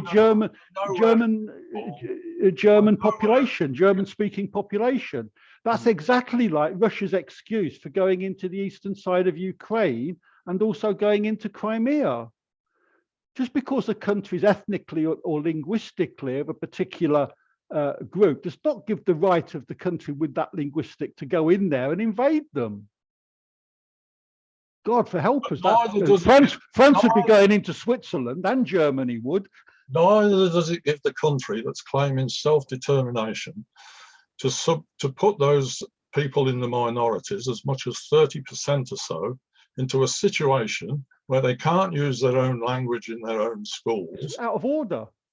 Where political parties are banned that might be have the support of those minorities. Neither self-determination doesn't give the Ukraine the rights to do that. You've justified, Dave, now Russia going into all the Baltic states because there are significant Russian minorities in all the Baltic states. They also are suppressed minorities in those Baltic states. Russian is not allowed to be spoken in most of the Baltic states. You've just given carte blanche for Putin to go into the Baltic states. You're right. I'm not sure. And Ukraine. I'm not sure you're right there about the rights of minorities in the Baltic states. Well, that's what I've heard, that in the Baltic states, Russian as a language is not taught in schools. The Russia, when they talk about the Holocaust in the Baltic states, they don't mean the Holocaust. They mean the Russian occupation of the Baltic states was the Holocaust. The anti-Russian feeling in the Baltic states is awful. But that doesn't give the Russians an excuse to go in there, just as it wouldn't give any country the excuse to go in to defend its linguistic minorities. I'm sorry, we're going to have to disagree, Paul. Okay. Tony, Roy and Tony both want to come in. And Rowan, you've got your hand up again. So we'll take Tony first, Roy, and then Rowan.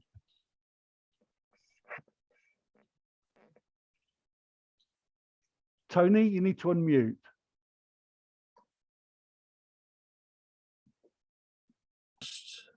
If I have to, yes, it reminds me of Hungary and Czechoslovakia. Yeah. I mean, we're talking about some of the same issues of that, as people have talked about. We need to look back at the histories of these countries. We need to look back at the particular circumstances, and the left has to, you know, we have to grapple with the complicated issues to do with socialism in individual countries, but it has huge ramifications for how we look at internationalism. Because certainly there's aspects of Putin's Russia which I would have thought reflects previous ways in which communism has organized the Soviet Union, and it certainly wanted to organize people in Czechoslovakia and Hungary, and resulted in a huge destruction of the left and socialism generally.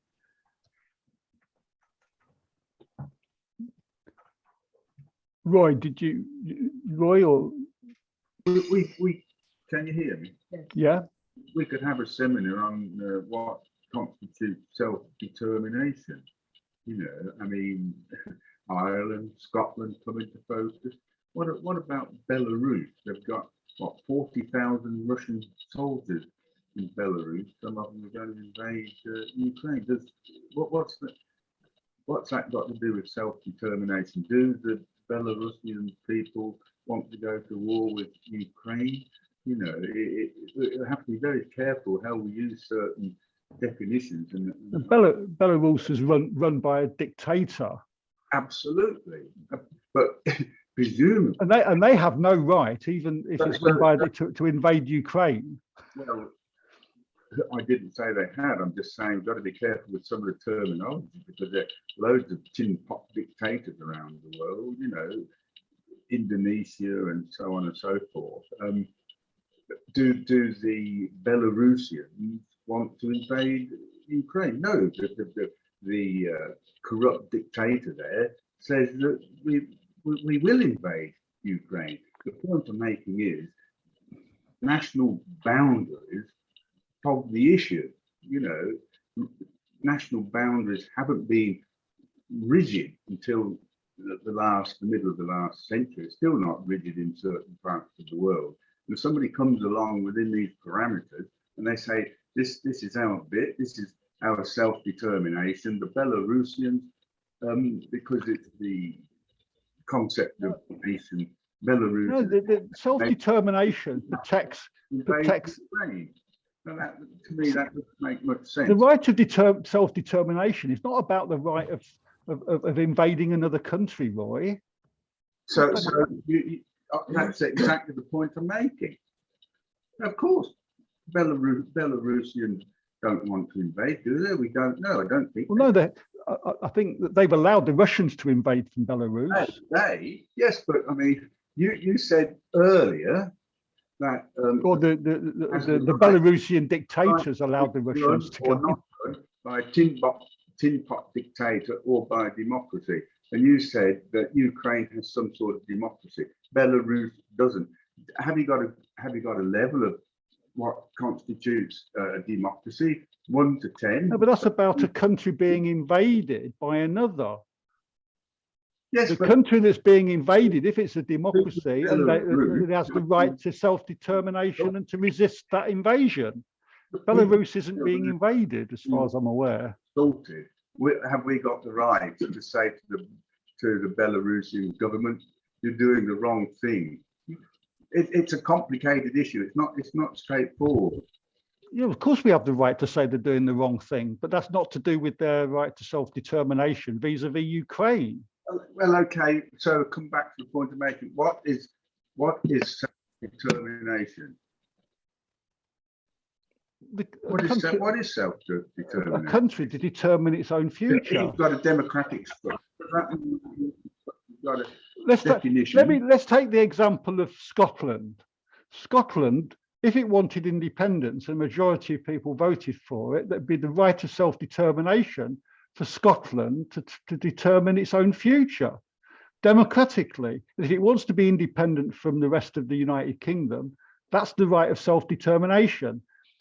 I could foresee an equivalence being that because there's a lot of English people living in Scotland, the English government, who's a fascist government, says we don't want to. We're going to protect the right of our nationals in Scotland, so we're going to invade. Yes, but you might get some mad despot Scot saying, we will be independent anyway, and that constitutes self-determination. Yeah, but it's not right? That's not my definition of self-determination. If it's a tin pot dictator just saying that they're going to declare independence.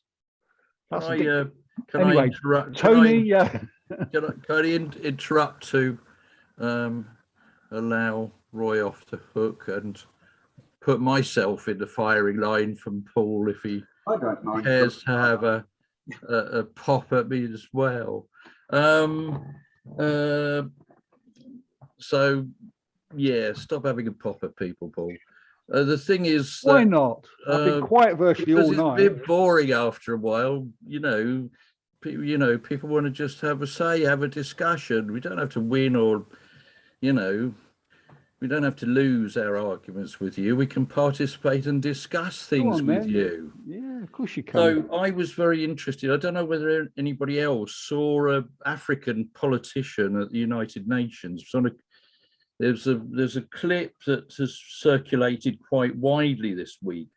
And basically what this guy was saying was practically every country in Africa might have a case for fighting a boundary war with their neighbors. Every one of them, practically. But what he was saying was there has to be some sort of international agreement that, and what he was saying was that together they were rather more inclined to say, yeah, the boundaries are there, they're totally unjustifiable, they're unreasonable boundaries, they were colonial boundaries, they were just marks on a map, they don't have anything to do with language or ethnicity or culture. But for the sake of people getting on and living with each other and being able to survive, we have to reach an agreement. We're not going to spend all our time and all our money on warfare and fighting each other. We're going to try and negotiate with our neighbours, and we're going to try and do our best for the inhabitants of our countries.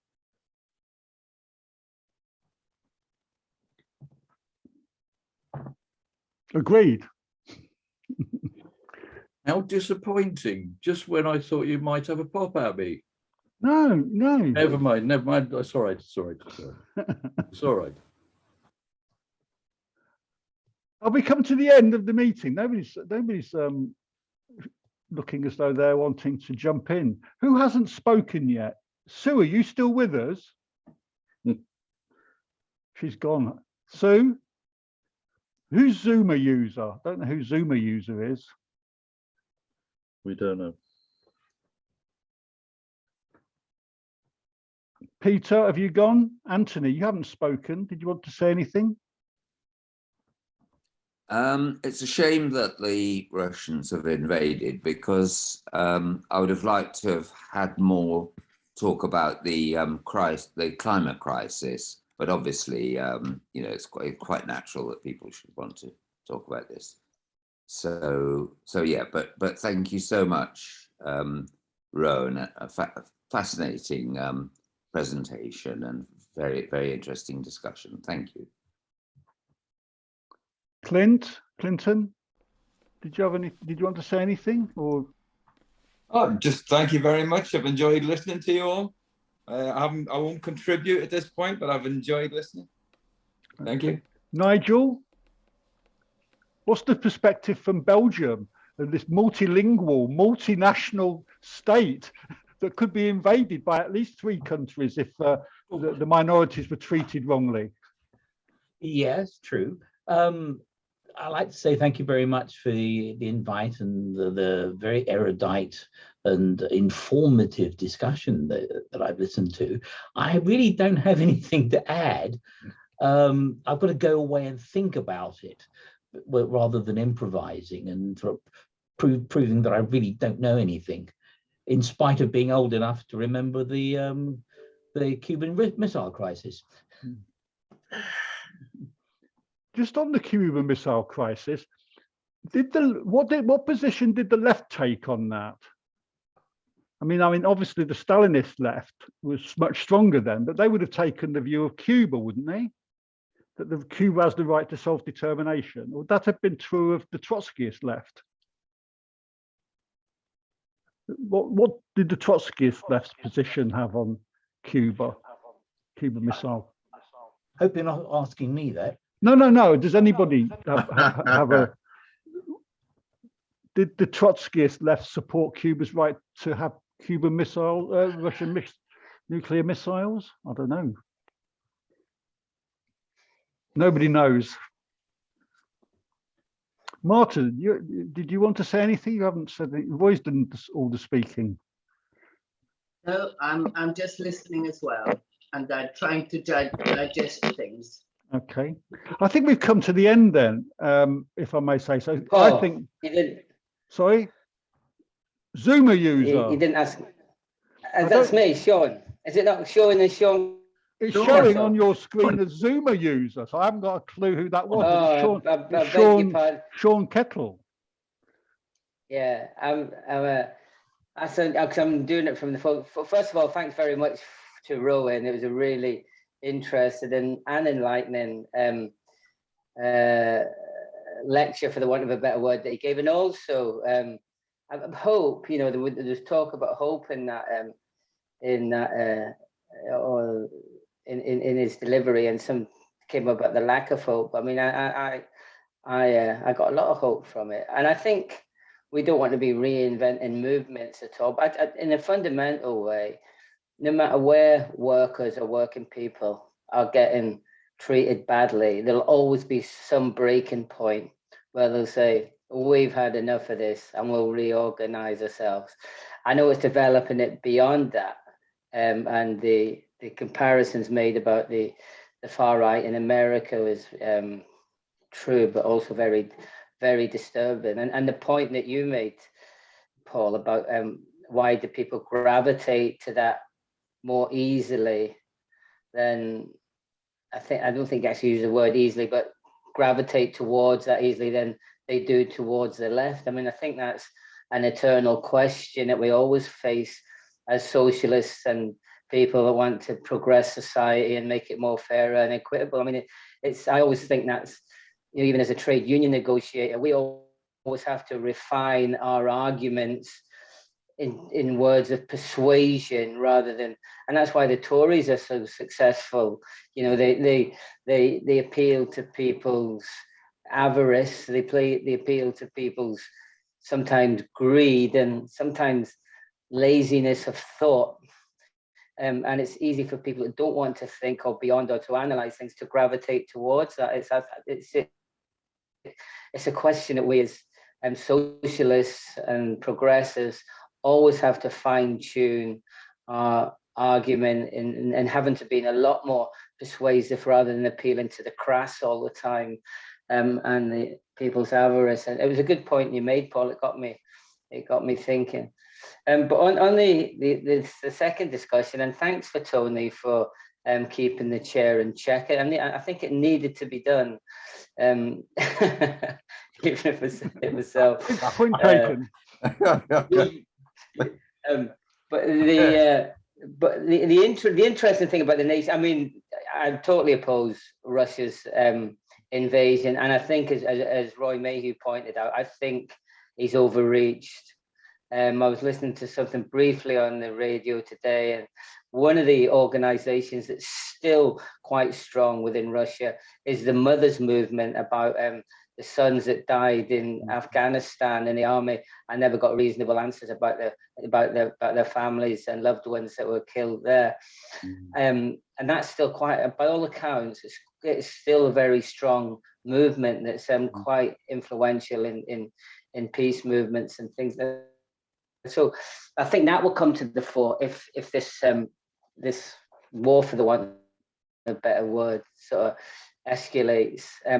I do have some sympathy with the arguments of around why this has happened and NATO and their role, but it still doesn't stop the fact that it is an invasion. I've got no truck at all with large elements of Ukrainian society, still very anti-Semitic, and people forget about that trade union building where they locked people in and burnt people. That's very rarely talked about during, I think that was 14 years ago. But having said all that, the invasion is wrong. They shouldn't have their boots on that. And I think, as Roy was alluding to, he's overreached. I think it's a mistake. Even if you're a Putin supporter, I think he's made a drastic mistake. I think it possibly could spell the end for the Putin regime, whether justified or not. And it's not justified, but I think he's overreached, and I think it could spell the end of the dispute. Regarding the nation state, interesting the points that Tony made and Roy made as well about this. That was a good example you give, Tony, about the African leader or diplomat at the UN, about the arguments over the drawing of the lines of countries. And as a kid, I used to always wonder about these countries in Europe, where did they stop and where did they begin, and where did they stop speaking one language and start speaking another language. And because living on an island, we don't have that, you know, and on an island that hasn't been invaded, except for the country where I was born, Ireland, that was invaded, and the language was prevented from speaking the language. But one of the most contentious things, elements of the Ireland gaining some element of freedom in 1922 was the Boundary Commission, when they drew up the Irish border.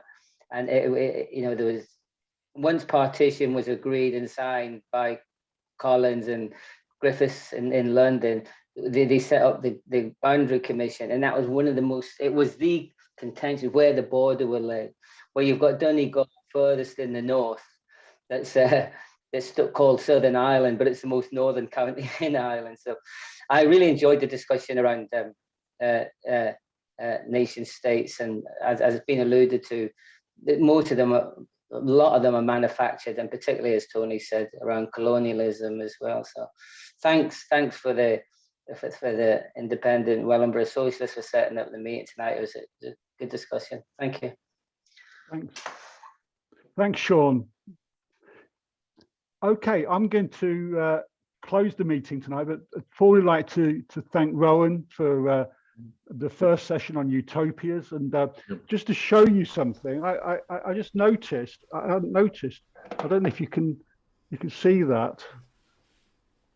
I have that above my computer, and so dreaming. You know, that was probably one of the most inspirational speeches during the civil rights movement. I have a dream, and that's sort of that can move millions of people and change society. Having that dream, having that vision, having that notion of a utopia is something which we need to hang on to, that we can change things and make them very, very different kind of society. So Rowan, thanks for that, and I hope that the inspiration. I apologise for getting wound up about it but Roy and I are like this when we're together, and Steve's here still, aren't you, Steve? Or have you gone? I mean, when we get together over a few glasses of wine, a few beers, we get into these kind of arguments. So it wasn't in any way personal. Why do you think I moved? Why do you think I moved over to France to get away? So, but thank you all for participating, and that no doubt this debate will continue. I think we have to live in hope that the working people, working classes in Ukraine and in Russia will sort this out themselves, and I'm sure that eventually history and they will sort this out, and we have to give them, the peace movement, the trade unions, the solidarity groups, the socialist groups in these countries, the solidarity that they need to resolve this without killing each other. And my thoughts go back to the First World War. The position of the socialist left, the principled socialist left, was to oppose the war and to stand out against the ruling class of their own countries. And I think that's a principled position which we should all take. Anyway, thank you very much for coming. The next ISW meeting, I don't think, Tony, we've fixed anything up yet by way of speakers or anything. No, there's one in 2 months' time. Yeah. Isn't there about transport, public ownership of transport? Yeah, and but the next one is on the 4th Thursday of the month. It's always the 4th Thursday of the month, and that the next one will be in March. And we haven't yet decided what, but watch this space and we'll let you know what that meeting will be. But so thank you very much for coming, and we hope to see you again. Thank you all. I'm an hour ahead, so I'm off to bed. So good. Many thanks indeed. Cheers. Sleep well. I don't know what sleep well in French is, Steve, but I'm sure you'll do it. I'll do my best, whatever. Okay. Thank you. Care. Yeah. Thank you. Bye bye. Thank you, Rowan. Bye bye, everybody. Bye. Bye. And